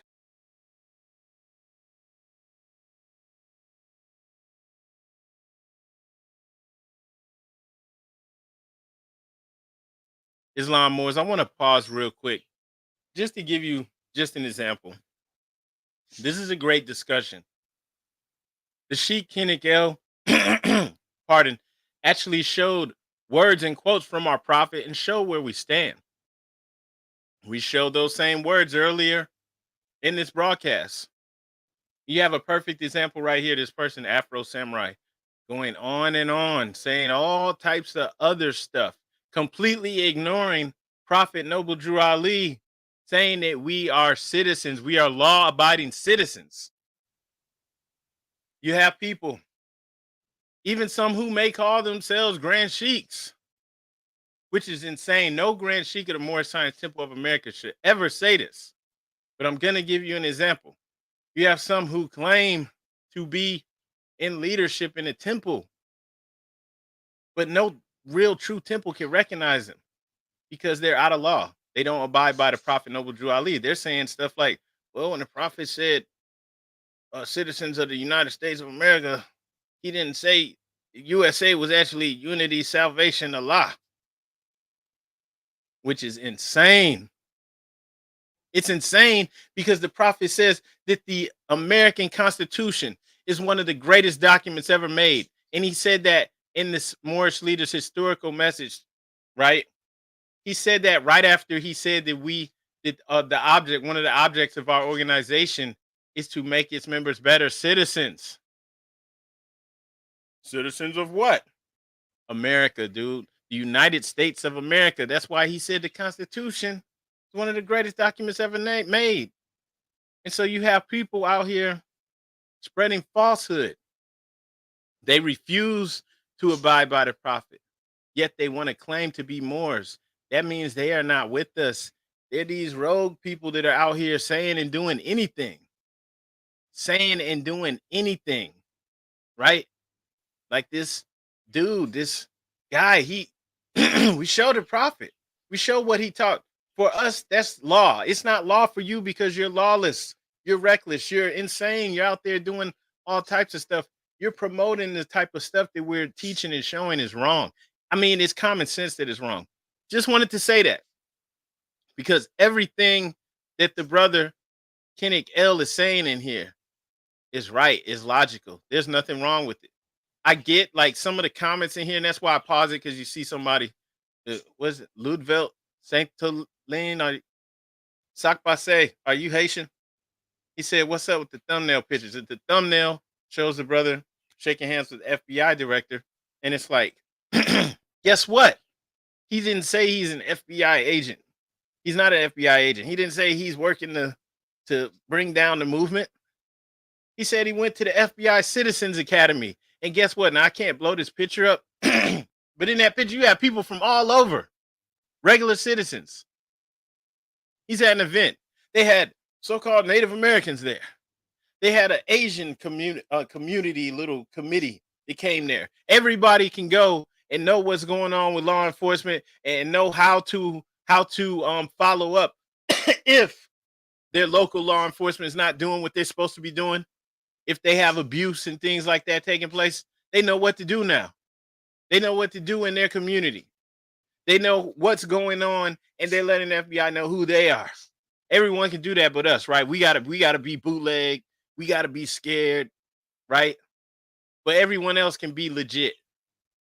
It's like going somewhere with that scared thinking. That's how these people are. You know, I understand if you've been a criminal all your life and Yeah, you just got out of prison and you probably gonna wind up going back. I understand you scared. You scared. You scared. You're gonna be like that. But like the rest of us, we ain't out here trying to rob and steal and kill and do any of that stupid ignorance. And we ain't out here like that fool who claimed to be a Moor who tried to steal that Asiatic woman's house. He should be shamed for life. He shouldn't even feel like he can show his face, but he is still trying to sell that same crap. He's trying to sell bogus paperwork to you. He ain't even have enough dignity to say, okay, I can't even do this no more. Or at least don't try to still sell the same scam. Nah, because there's fools out here that's still pushing this mess. Right? If you hear, I don't even know why you here. I don't even know why you come to the channel talking that crazy mess. The Sultan, we abide by the Sultan. Dude, if we abide by the laws of the United States of America, which makes sense because everybody's here and that's what we do, why the hell are you talking about the Sultan? You're going to go and get some obscure thing like right here. Oh, once it mentions the Sultan. But all these times the prophet says we are law-abiding citizens. You're going to ignore all that. The hell out of here, man. That's crazy. That's crazy. Why y'all going against it? We know why. Okay, y'all don't want to succeed. You don't want to win. When the brother Kenick does talk about protocol when a police officer's violating a citizen because that was part of the citizen training, the FBI Citizens Academy. They show you when local law enforcement doesn't do what they're supposed to, that's when the FBI gets involved. They come in and check them. They get them, and if they're violating the laws, they arrest them. And then they put pressure on the law enforcement to change. They're like, okay, y'all need to do this different. Y'all need to do this X, Y, and Z. You know, and that's a good brother. So I'm talking about these other, people in here just like they spreading the foolishness. It's like, so we have to be on top of it. We're not out here trying to, be bootleg and act like we don't exist anymore. And, but these people want to act like they don't exist. They want to be bootleg, but they want to pretend they have their own license plates. You want to make your own license plates, but you don't want to actually make your own city and town because you don't want to be in control of the water supply. You don't want to be in control of the power grid. You don't want to fix the roads and all that. You don't want to do nothing. You just want to have some bogus license plates because your license is suspended because you bogus and live in it. Yeah, they're scared. You live in a foul, weak, foolish life. You out here drunk driving or something and your license suspended. And you're not trying to fix that. You're trying to mask the real problem. At the end of the day, that's what it's really about. That has nothing to do with us. The lessons teach you. See, you're missing the lessons. You're mixing the lessons up. You guys don't really want to learn because if you want to learn, you have to humble yourself, come in and learn. You see where the prophet says we're citizens and y'all want to ignore that. Citizens of the government of the United States of America. We're citizens, law-abiding citizens. Y'all don't want to hear that. Y'all go over there and listen to those fools that are like the Pied Piper, leading y'all straight to hell. Hell and heaven are states of mind. You live in hell. You can't be prosperous and living a good life thinking like that. There's no way. It's impossible. So that's for people that are living a bootleg, foul, messed up life whose children don't even know about this. If you even have a spouse, she don't even know or care. Y'all live in bootleg. You don't have a Moorish family. Just know about the prophet. The children growing up and this is real for them. Y'all live in bootleg lives. You guys are living on the fringes, and that's not good. You guys are the loudest ones though. And that's why y'all getting arrested and messing up your lives. Instead of sharing memes about how they're poisoning the water and things of that nature, we need to get active to actually get something done about it. That's right. Clean the water. Look, I used to sell Kangen water machines. This is not a plug or nothing because I don't do it anymore. But years ago, I might do it again. I don't know. It makes sense. But I used to sell the Kangen water machines. It was a water purification system to purify my drinking water so I could only drink alkaline water. So there's, to your point, you got to get active. You can talk about it. You can share memes. But listen, faith without works is dead. It's dead. Don't nobody want to hear what your theories are. Get busy. And you would be amazed of what will happen when you get busy. Yeah. Islam. Now, could you please share more, or please explain like what the FBI Citizens Academy, what is that about? Brother, praise Allah for yourself, man. This is awesome. So first off, let me tell you, this FBI Citizens Academy, matter of fact, do me a favor. I want to go grab my book that I received when I went through the academy. I got a big old thick notebook. Can you give me like 1 minute? I'm gonna step away from the camera, but I'll be right back. All right. All right. All right. See you. Islam. Don't go anywhere, Morris.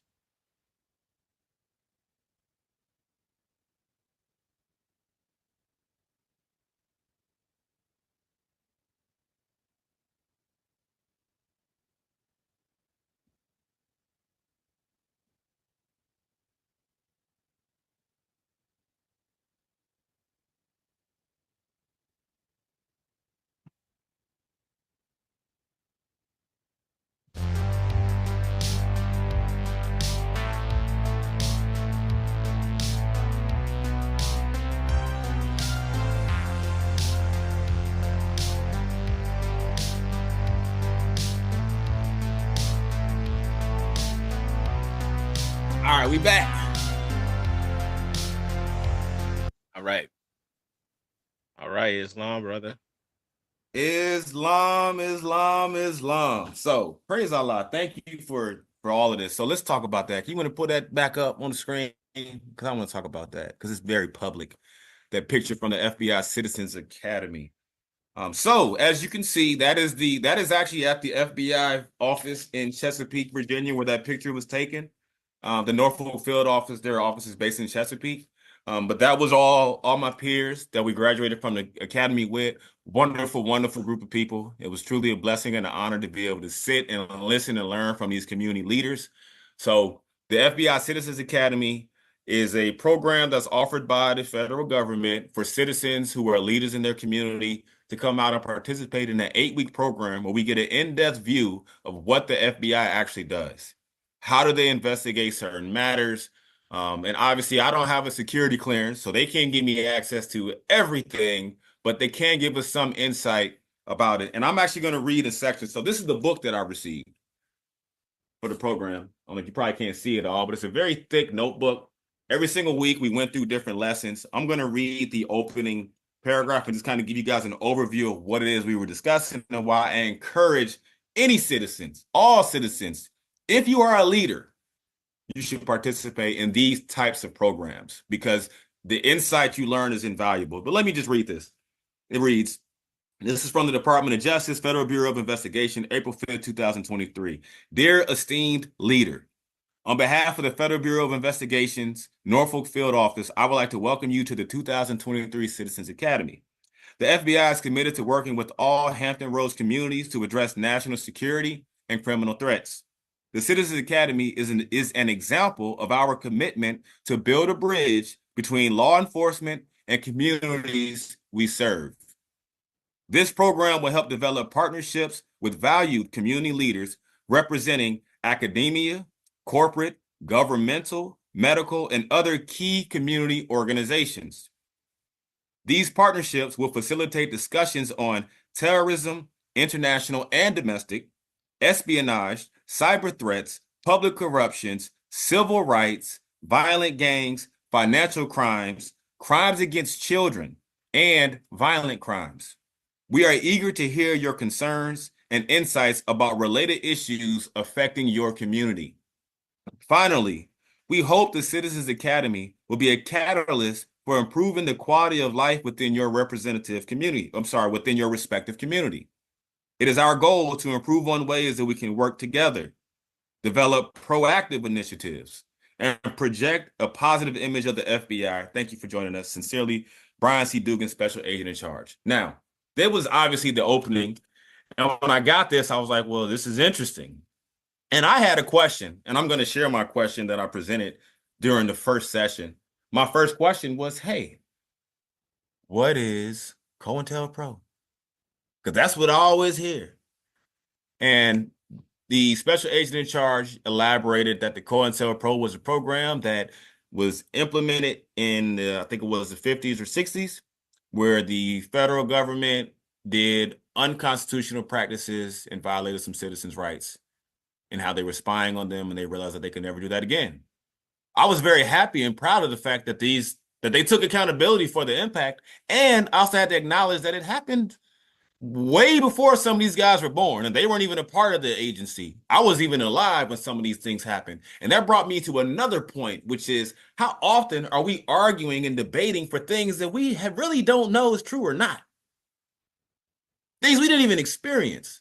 This is where the propaganda comes in at, and stigmas come in at, and implicit bias comes in at. And there's a lot of that exists because we don't even realize how intergenerational trauma and how some of these words have plagued us, to where now when you hear certain things, you react based off of trauma and fear instead of experience. So this experience was invaluable for me.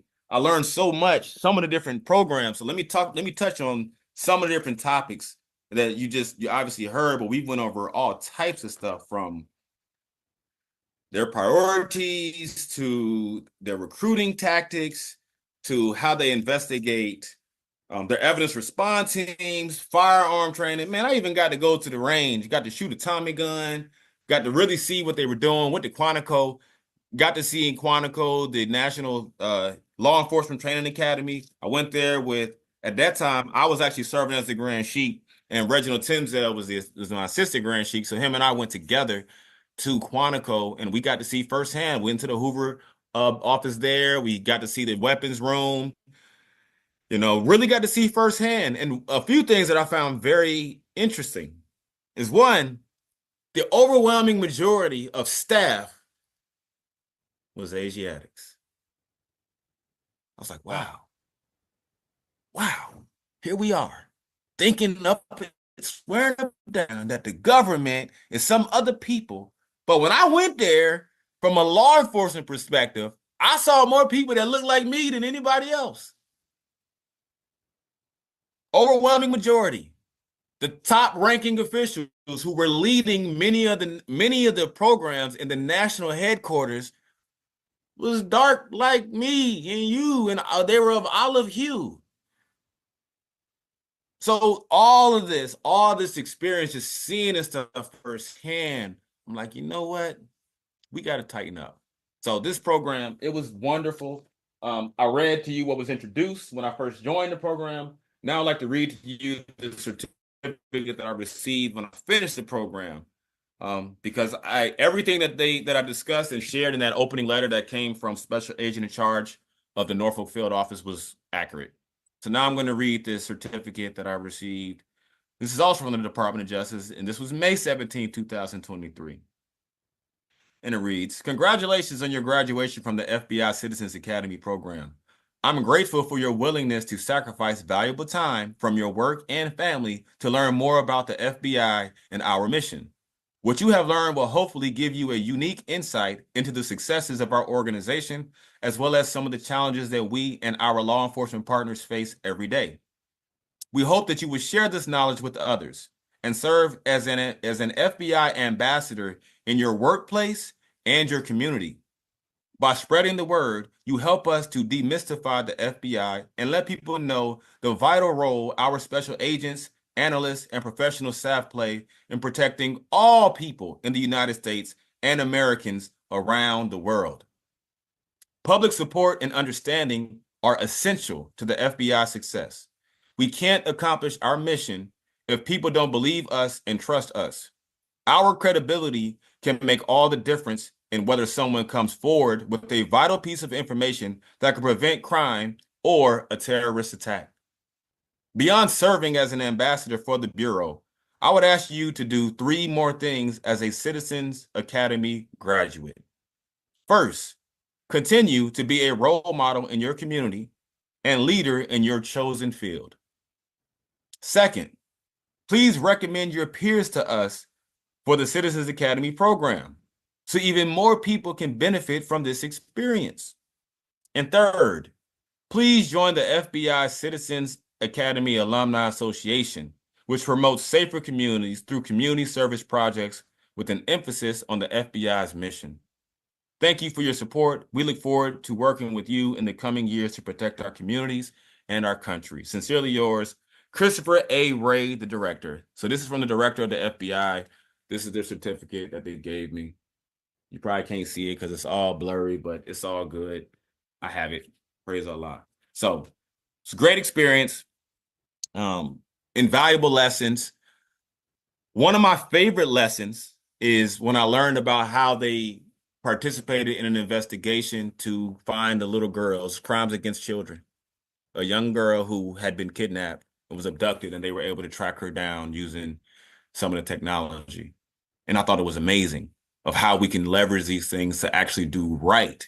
Now, I understand the stigma, and I'm not going to pretend and be naive and act like law enforcement. And again, citizens don't do crazy stuff. All citizens of all groups do. Every organized group probably got one or two person who could misinterpret these things. And I'm not to speak against that individual because we're all growing. We're all unfolding. But I think the important thing to do is when we understand different groups. So like, for example, really staying true to this topic, the FBI.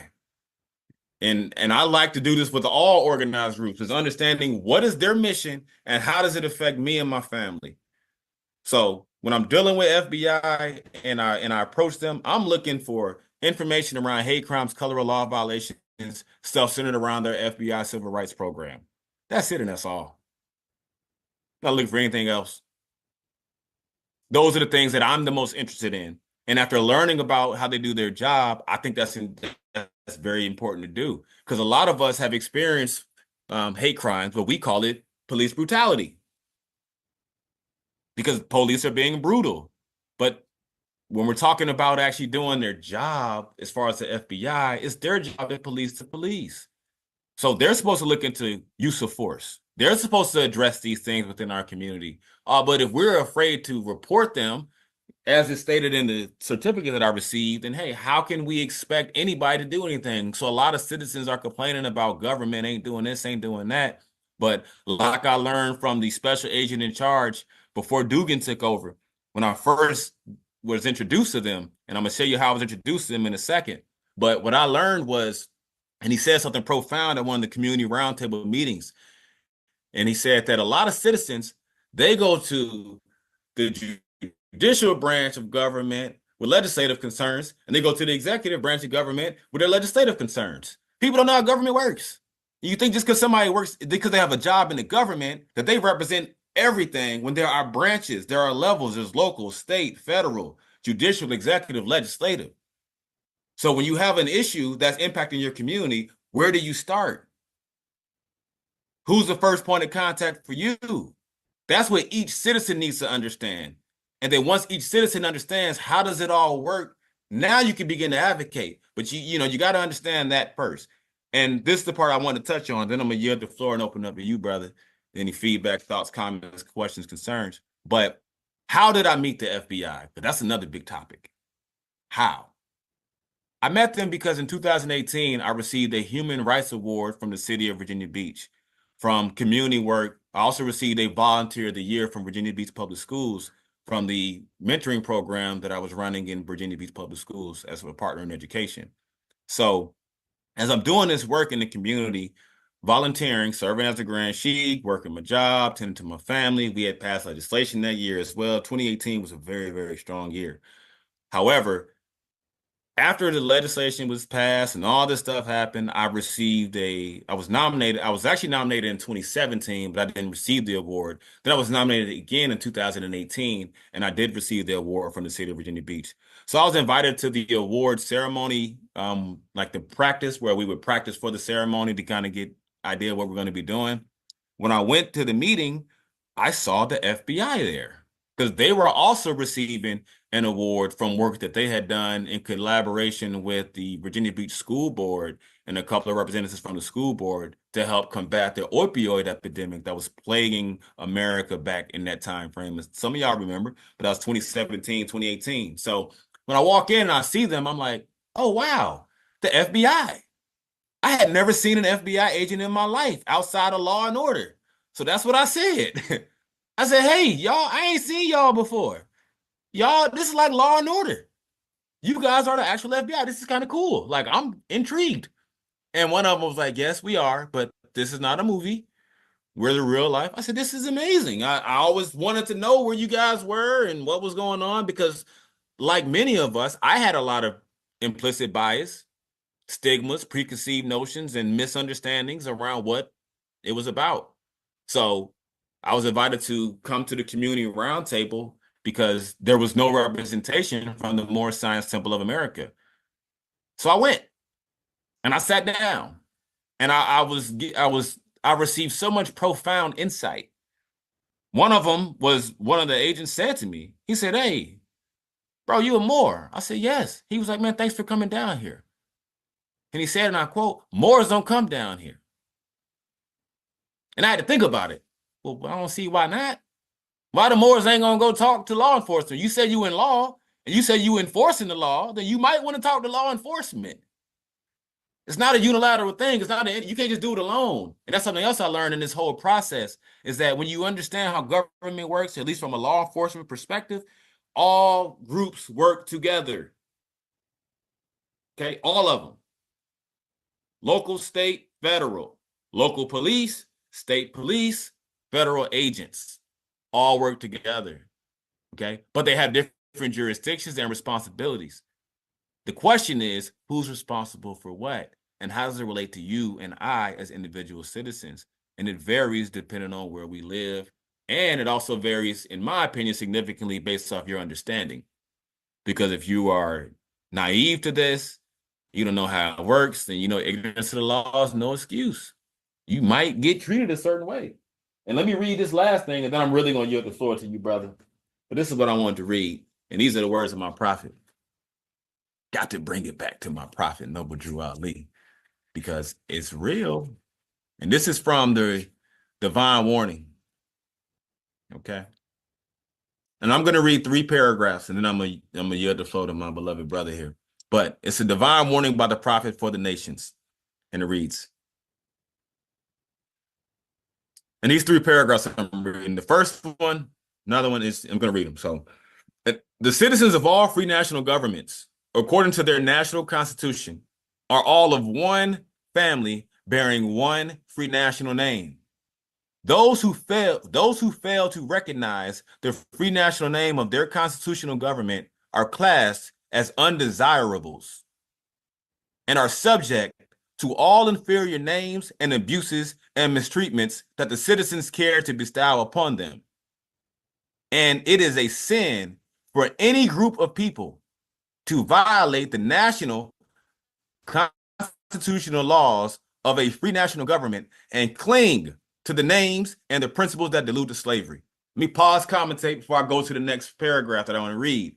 And I just want to make reference to Act 6 of our divine constitution and bylaws. We are reminded that slavery has been over with since 1865, which recently became a national holiday with Juneteenth. So everybody on earth knows, everybody in America should know that slavery has been over since 1865. The only slavery that exists since then is mental and economic slavery. And that could only be resolved through your connection to this Moorish Divine National Movement. Because you can't break the chains of mental slavery if you're still clinging to the names and the principles that delude to slavery when knowing slavery is over. So let me read some more. Next paragraph I want to read, and this is not in order. I'm jumping around with these 3 paragraphs that I selected, but I'm going to commentate after each reading and share why I've selected them. The next one is, you who doubt whether I, the prophet, and my principles are right for the redemption of my people, go to those that know law in the city hall and among the officials in your government and ask them under an intelligent tone, and they will be glad to render you a favorable reply. But they are glad to see me bring you out of darkness into light. Money doesn't make the man. It is free national standards and power that makes a man and a nation. The wealth of all national governments, gold and silver and commerce, belong to the citizens alone. And without your national citizenship, by name and principle, you have no true wealth. And I am hereby calling on all true citizens that stand for a national free government and the enforcement of the Constitution to help me in my great missionary work because I need all support from all true American citizens of the United States of America. Help me to save my people who have fallen from the constitutional laws of the government. I am depending on your support to get them back to the constitutional fold again, that they will learn to love instead of hate and will live according to love, truth, peace, freedom, and justice, supporting our free national constitution of the United States of America. Let me commentate briefly before I go on to the last portion, and then I'm going to yield. But in this section, right, you notice that it's clear. It says, go to those that know law in the city hall and amongst the officials in your government. Well, listen, I was one who doubted the prophet. I have courage for truth because it sounded too good to be true. So I did exactly, I followed instructions.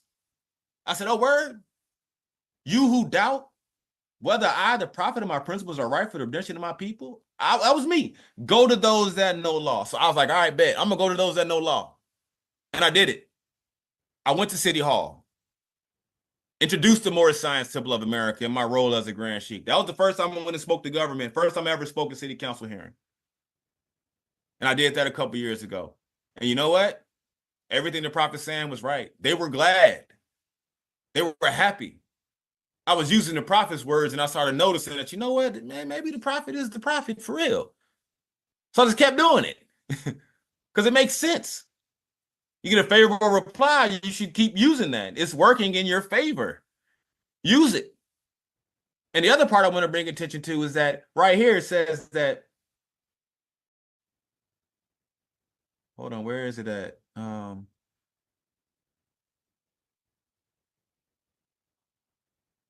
Hold on.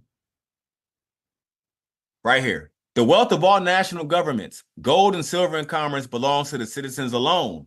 And listen to this part. And without your national citizenship, by name and principles, whoa. My national citizenship comes by name and principles? Yeah.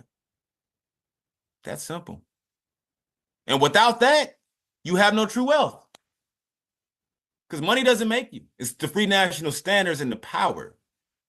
And we understand in chapter 7 of our Holy Quran that power is an illusion backed by force. Force is omnipotent because it is the will of Allah, directed by the holy breath. Now, this all ties directly with law because the legal definition of law, according to the Black's Law Dictionary, which is not a law book, it is a dictionary, but that's neither here nor there.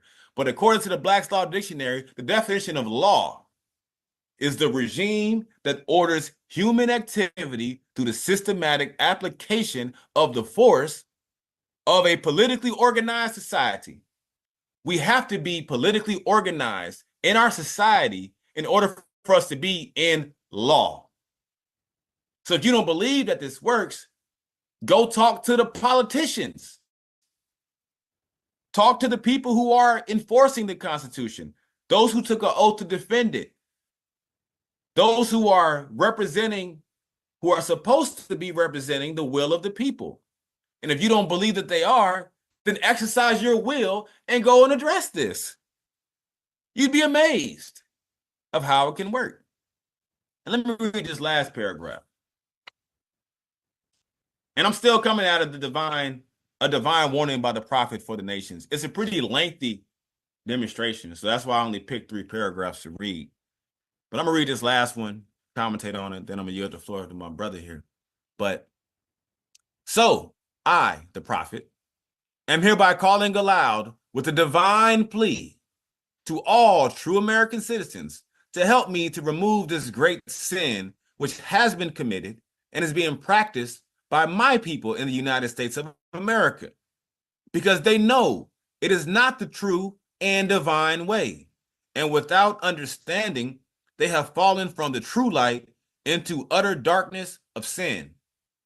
And there is not a nation on earth today that will recognize them socially, religiously, politically, or economically, etc., in their present condition of their endeavorment, in which they themselves try to force upon a civilized world. They will not refrain from their sinful ways of action, and their deeds have brought Jim Crowism segregation, and everything that brings harm to human beings on earth. And they fought the Southerners for all these great misuses. But I have traveled in the South and have examined conditions there. And it is the works of my people continuously practicing the things which bring dishonor, disgrace, and disrespect to any nation that lives the life. And I am hereby calling on all true American citizens for moral support and finance to help me in my great missionary work to help bring my people out of darkness into marvelous light from the prophet. Now, what jumps out to me in that reading is that socially, religiously, politically, and economically, nobody is recognizing us as a people, my people. Why? Because our ways, our actions, the inconstancy. We have to establish principles of action and see that we forever act accordingly. As a people, we have to step it up and do better. And as it relates to our engagement with law enforcement, stop the foolishness. Just stop it. If you're scared of law enforcement, you're doing something wrong. Moors are men, upright, independent, and fearless, who care for our loved ones. It's time, because there's been a lot of nonsense happening, and I don't want to bring too much attention to it because we got the resolution. So we don't gotta harp on the inconstancy or the misery or the weakness or the insufficiency of man or the instability of man or insufficiency of knowledge. We know those are just foes that we must conquer. Each of us has it within us because we're born with the seed of perfect development to conquer that foe. But it's our job to water that seed by keeping our hearts and our minds pure with love and our bodies clean with water. Eat right, exercise, improve our thoughts, become better citizens. That is what this movement is dedicated to. That's what our Prophet Noble Drew Ali is bringing to us. And I don't want to harp too much on it because it's not necessary. We can continue to raise our thoughts. We can continue to vibrate higher, but it's going to require us to be accountable and recognize that, look, and I'll turn it back over after this one comment. If we're not happy, and if our health is not improving, and if our social economic conditions are not improving, then you're doing it wrong. So, Islam, brother. Islam, you said a lot. You really you brought light to a lot of important topics that I think I'm just thankful and grateful that you brought light to these topics, because there is a lot of confusion out there from our community and also from people that are looking at our community, kind of scratching their head, wondering what's going on. And just with what you said, with being a Moorish American Muslim, just agreeing with you, coming into Islam, this is supposed to improve your life. It's supposed to make your mental state better. Your health, everything's supposed to improve, right? And so, yeah, just agreeing with you there. If you're now having all these extra issues and problems that you didn't have before, you're doing it wrong. Stop trying to circumvent the prophet and the temple. And just with what you were saying about just going to Act 1 in the Divine Constitution and Bylaw with the Grand Sheik and Chairman of the Moorish Temple of America being empowered to make and enforce laws with the assistance of the Prophet and the Grand Body. Now, for Moors that feel like there's a need to circumvent that stuff, but you're still trying to somehow enforce some types of laws, how would anyone think? Like, just with the pictures that's up here on the screen, the building that these people are in, like these organizations like the FBI, other law enforcement, other governmental organizations, you see how well organized everything is. The brother was just speaking about how, they communicate, they work together. You're not going to enforce any type of laws by just filing some type of paperwork or whatever mumbo jumbo people are talking about, especially when the only way this system works is by having a due process that you have to go through in order to bring laws to the table and then actually to enforce them. There's a process, and you're not going to skip that process. It's not going to work. That's not how anyone gets things done here. You have to lobby to get laws, even brought up and addressed and, put on the table, and you can't skip that process. And there's people that come here from other countries and they're participating, and they're receiving the benefits from it locally, at the state level, even at the federal level. There's no reason why we can't do the same, even for a small group, even if it's just a Islam. small group. So, there's really no excuse. And yeah, I believe it's time to stop being scared. I've heard and seen people, Moors that, should know better. Moors that are older than us, that should know better, that say, oh, FBI, oh, law enforcement. And it's like, more. Come on, we're not all ex-felons, and we didn't all kill someone and do armed robbery and serve hard time in prison. And most of us have never even been in prison, just a common average person.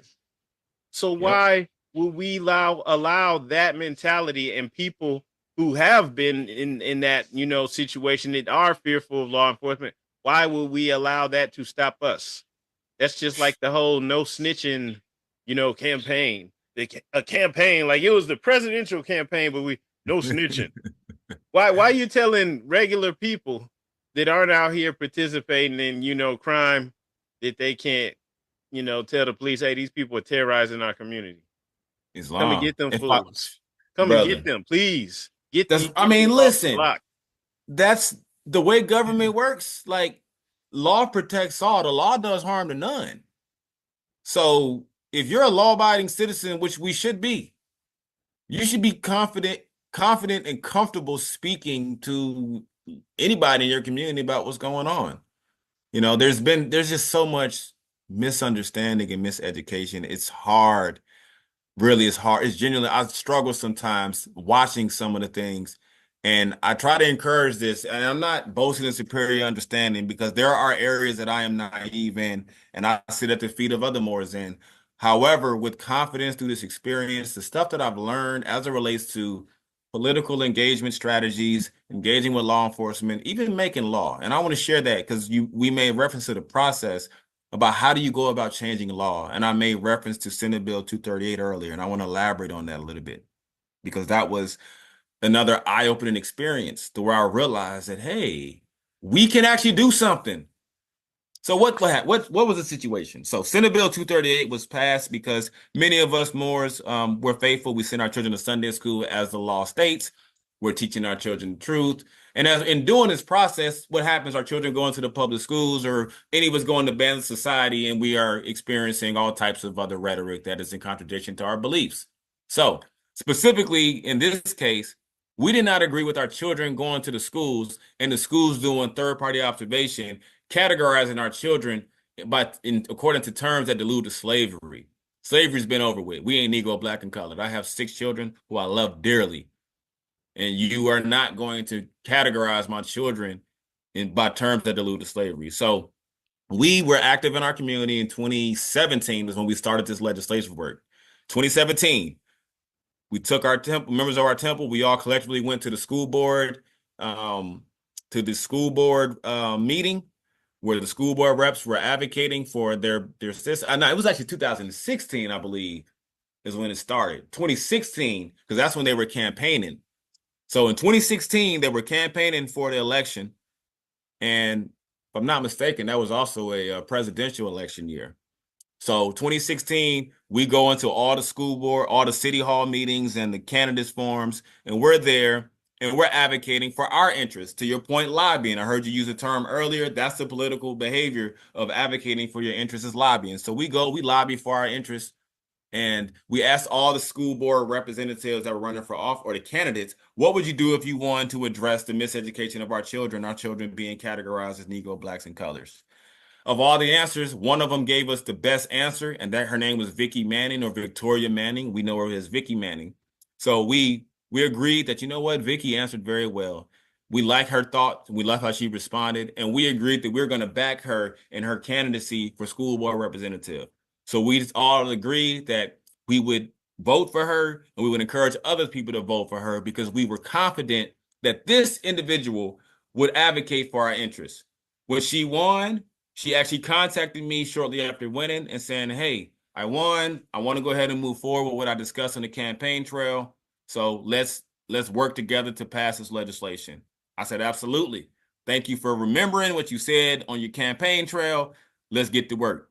She asked us to write nonpartisan letters to the senator expressing our opposition to the current behavior and the practice of the said government, explaining how and why it was a violation of our beliefs, our laws, etc., our religious freedoms.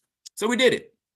Myself as the Grand Sheik, my chairman at the time, my assistant Grand Sheik, and our Grand Governor, our beloved brother Corey Lindale at the time, was the one. We all wrote letters, and we submitted those letters to school board representative on a local government level. She took the matter from the locality, the local government, to the General Assembly by reaching out to Senator Bill DeSteph, who is the senator for the 8th District in Virginia. And she took it to Senator Bill DeSteph, and he looked over our matters, and he saw that, hey, this is a legitimate concern. So he crafted legislation to resolve this. And after the legislation was crafted, because he's the lawmaker, I'm not the lawmaker, so I'm not writing the laws. But I'm empowered to make and enforce. So in the process of making is knowing who to speak to in government and hold them accountable to do their job per the Constitution. So we did just that.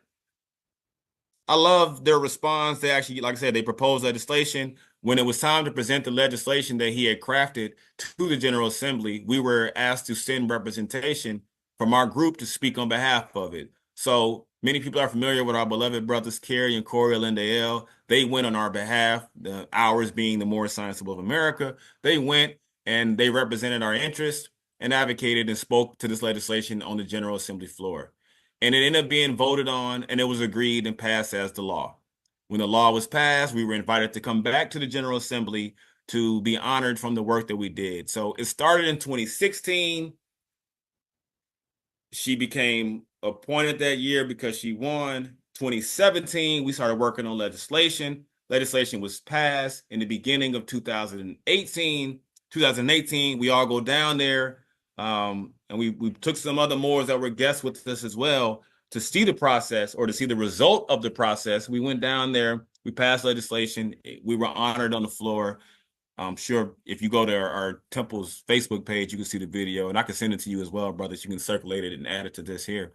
But we passed legislation, law was passed. Now the schools could no longer do third-party observations. So when we enroll our children into public schools and they're categorized as these terms, they cannot just say, oh, that child is Black. No, because that violates the religious freedoms and the beliefs of some parents, and nobody wants to do that. So they changed the law, and I was grateful. And I saw then that, hey, we can actually change the law. So that's how we changed the law on a local and state level. And then we began to determine, hey, how can this be enforced on a federal level? And because there's an amendment in the, I think it's Article 4, Section 2, I want to say. I got to double check. But in the Constitution of the United States of America, it states that the public acts of one state shall be honored by all states. So this was a public act by the Commonwealth of Virginia that was presented for the General Assembly, and it has to be, and it is enforceable all throughout America. So now that stopped the third-party observation. We also noticed that race was taken off of the ID cards in Virginia because that would require third-party observation as well. And now and it was significant progress. So once we had the work done locally and statewide, now we're like, all right, great, let's take this federal. So what do? We contacted the legislator, Congresswoman Elaine Luria, and we scheduled a meeting with her. So we went and sat down with her. Oh, and I forgot this part too. After the law was passed in Virginia, we also requested a meeting with U.S. Senator Mark Warner. And we went and sat down with his representative. Cannot remember the man's name. We went and sat down with him a few years ago. Myself, Kenya Bay, our Supreme Grand Sheik, and a few other leaders. But we went and sat down and discussed that matter. Then we went and sat down with Congresswoman Elaine Luria to discuss the federal implementation of that. And we were advised that we should focus on properly filling out the census. And it made sense. Then there was this big old push to make sure that we properly filled out the census. And that was done, that started in 2019 during the first Moorish American Islamic Ministerials Conference. Honest to the ministers and all those participating in that wonderful, wonderful group, really leading the way with helping bring unification amongst the Moorish Americans of America and just more action, because we need more of that. However, that was a priority that came from that group. Census came in 2020. We think we did a moderate job, just to be honest with it. It's going to come again 2030. We need to make sure that we're properly prepared. And most importantly, make sure that we're educating our people about the great Prophet Ali in America and extending the learnings. But I just hope that explanation around that process with practical application can be used as a catalyst to encourage Moors in America to get active in building positive relationships. So again, if you don't like the laws in the books, change the laws. Don't go to the law enforcers to change the laws. You go to legislators to change the laws. It's that simple. So And that makes way more sense than trying to like sit on the side of the road arguing with the police officer for no reason. Now, just the things that you were speaking about, you spoke about you mentioned, out from the Sunday schools, right? That now it makes sense now why the prophet says, out from our Sunday schools come the guiders of the nation, because it's truly gonna be the faithful that will change things and actually change the laws and change our society for the better, because just right off bat, you'll have people, even Moors, that would shoot down what you actually were able to get accomplished with your Moors in Virginia, with getting laws actually made and changed, because they're gonna say, well, no, they don't they want to keep us slaves. They're not gonna change that. They're not gonna allow us to stop being labeled as black. And so, right off bat, you're shooting yourself in the foot.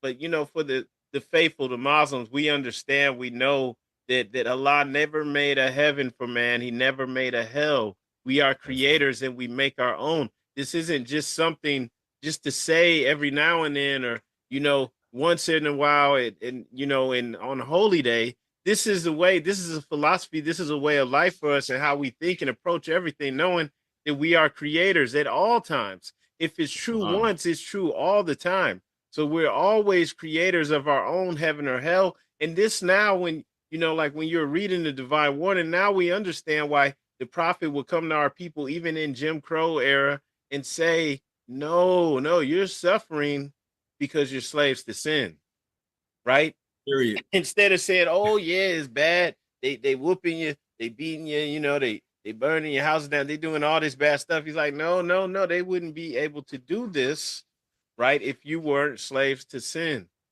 And so we have to immediately now switch our own mind state, right?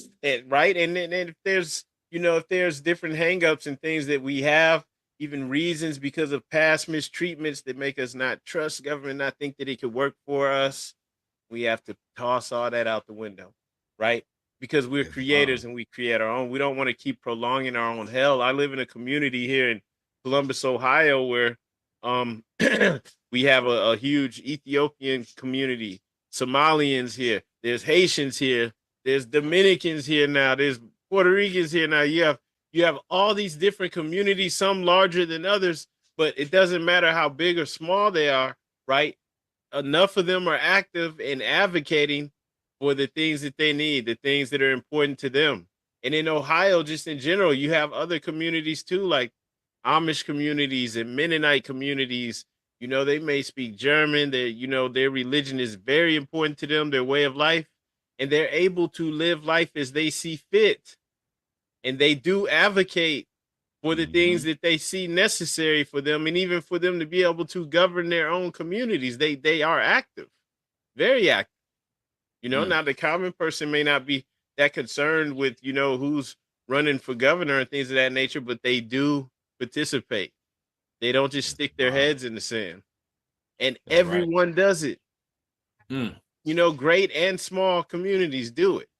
So, I do understand, or I do think that I have a good understanding on what is going on, that we have to participate, as you're saying, at a practical level, just like everybody else.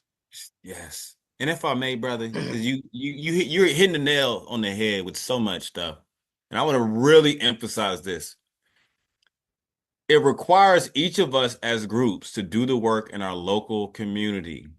So often we hear, because when you start getting into that national scope as it relates to nationality, a lot of people want to address every group and every temple and every city, every municipal, everybody. And we're just not capable of doing that. Every group, every temple, and this is in our Quran, it talks about how every, and I'm paraphrasing Morris, don't get me for not hitting the nail on the head or verbatim, but I want to touch on this.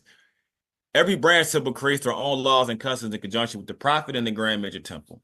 So if you are a branch temple, you know what a branch is from a tree, right? Various branches.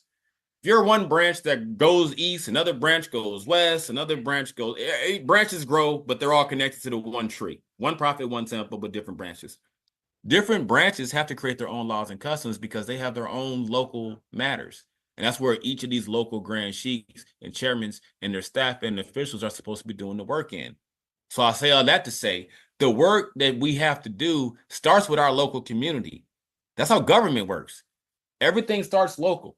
Now, after you tend to your local community and you get what we recognize as proof of concept, because it's one thing to have an idea of what should be implemented on a national level. But before you can tell millions of people to do something, can you get 7 people to do it together? How about 10, 15, 20? How many people can you get just in a local effort to agree to move and work harmonious together? Because that's what politics is about. It's about getting resources and organizing people in a local community. That's what a body politic is. And we of the Moorish Science of America are a religious body politic and corporate. Body politic is a group of organized citizens. That's it. Citizens who are organized, who share the same pedigree, the same foundational beliefs, the same rights, the same authority. And so many groups think that their group is the group when we are the group. All of us are. What I've come to learn is that there are some groups of Moors or branch temples, if you will, who may be more agriculturally savvy because they live in an area where they have a lot of farmland. They're more into agriculture. Well, some are more into business. Some are more into finance. Some are into education. Some are in martial arts or in combat training. Everybody has their interests. There's enough industries, enough work for all of us.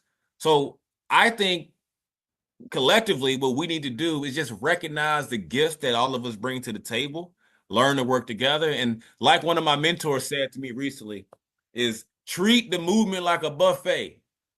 All right. And I was like, man, what you mean? He was like, look, man, everybody brings something different to the table. And everybody's not going to eat the same thing or do the same thing, but recognize the pictures and make sure that everybody wins. We want everybody to eat. We want everybody to get nourishment off of this effort, these works. So treat it like a buffet. If I don't like what somebody else brought to the buffet, I'm not going to throw it in the trash. I'm not going to knock it on the floor. I'm just not going to touch it because I don't have to eat that. So let's treat, that's how, and that was the analogy or parable, if you will, he used to kind of correct me, because I was one in the past who used to believe that we all had to have groupthink. We all had to think the same way. Nah, man, it's cool. We want to function in a Rotarian complexion, but everybody got to think for yourself. And what may be necessary for the Sheik's temple in Ohio, it may be different than what is needed in the temple in Illinois or in Virginia or in Georgia or in Florida or in California. And it's okay. So let's just work together. Let's get to know each other. I think that's an important thing too. Get to know Moors. Because I've been a part of the Moorish American group for many, many years. Longer than I've actually been actively getting to know my beloved brother Douglas L. here. But I decided, let me get to know this brother. He's friends on Facebook. Let me hit the Mo up sometimes. One day I picked up the phone and called him and he answered. I was like, well, Islam. So I just think that it's important that we break down the barriers that are hindering us to communicate, get to know each other, humble ourselves amongst each other, and recognize it really is one prophet, one temple. And there's great, great work that all Moors are doing. And let's just highlight that. Let's bring more attention to that. And I thank you, brother, for your work, because you really do a wonderful job of that.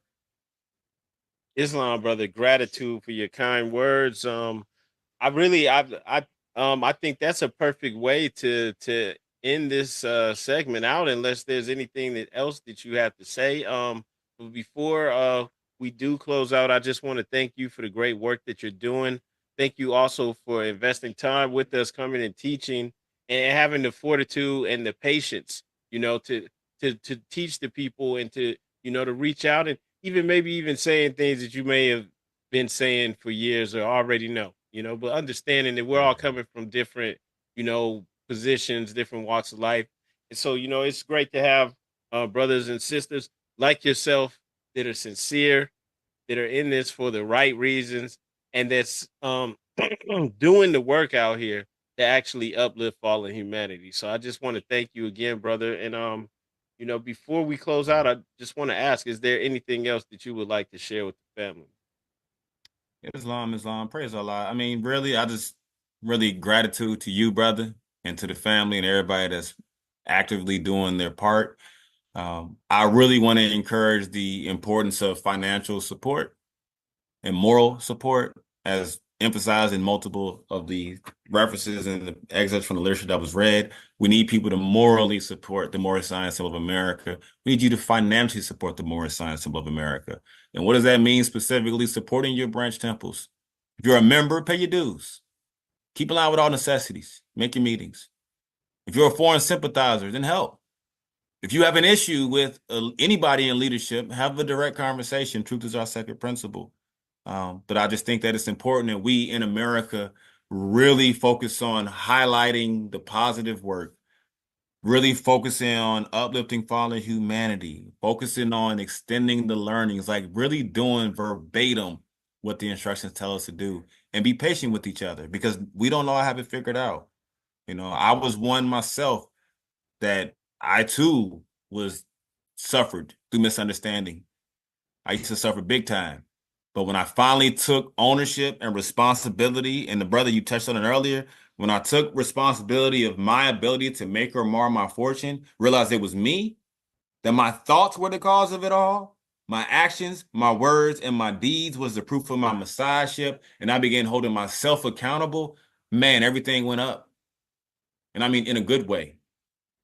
My health improved, my motivation improved, my circle, my friends, my family members, everybody just got better because I was no longer carrying this victim mentality. I was no longer looking outside of myself for my salvation. I was looking within, focusing on that Allah in me, using that wisdom, that will, and love in me, purifying myself so I can be the best pure version that I can be. Then I can be a better father. And that's kind of one of my most important things. So, look, thank you again, brother. To the listening audience, thank you again. I love you all. If I said anything that you may have felt was wrong or hurt or disrespectful, it wasn't my intentions. But I can stand correction. I hope this is uplifting, and I hope you continue to do the work, brother. So thank you. I love you all. Extend my fire to you and your family, brother. I yield, Islam. Our gratitude. That was definitely uplifting. And just to give you a little, just to give you some more respect, again, you mentioned this at the beginning and you closed off with this, the most important title that you have, is being a father, being a family man. And that's, brother, that's powerful. That's key. It's not about having some fancy, illustrious title, right? Claiming to be some type of leader. It's not about claiming to be some Moor or the last thing we should be doing, trying to tell the world that we Moors and our children out there terrorizing the world, out there terrorizing the community, So that's the key. That's most important, getting the household in order, making sure that we are active in the children's lives and, bringing the stability and the things that they need, to them. And that's powerful. And hopefully everybody listening caught that. That was probably more important than everything that was mentioned today. Just understanding the importance of that. And that's really where it begins and ends, more. And that's why we began and we ending with that. Peace and love, everybody. Islam. All right.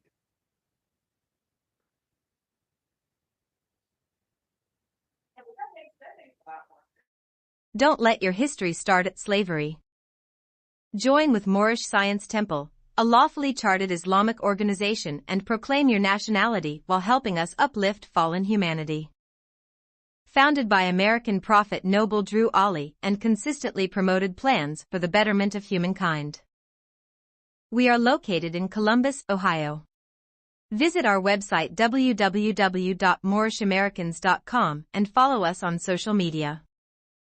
We hold live meetings on Zoom every Friday and Sunday at 7 p.m. Eastern Standard Time. Give us a call at 614-407-4653 4394 if you would like to join or send donations to help us uplift fallen humanity.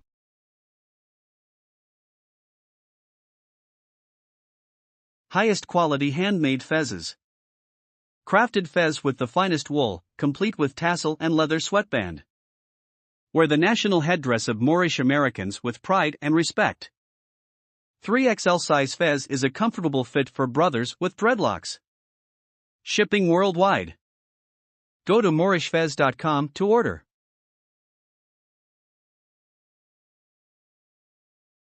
CareMore is a non-profit organization focused on providing goods and services to families and individuals in our underfunded communities in Central Ohio. We have created an online presence to reach members of our Central Ohio communities, as well as local events and meetings to give away supplies and donations throughout the city all year long. Visit our website to learn more and to send a donation.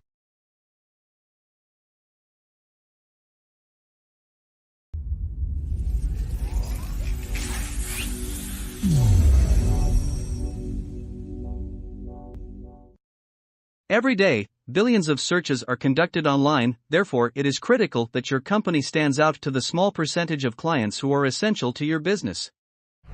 Our team of local digital marketing consultants and SEO experts is eager to help your company achieve its goals through a consultative approach, top Google rankings, and collaboration with industry experts. Here at Adept Marketing Solutions, we stand for integrity, dedication, ingenuity, and results. We know how to navigate the ever-changing digital landscape and what brands must do to succeed. Visit our website to see what we can do to help you reach your goals.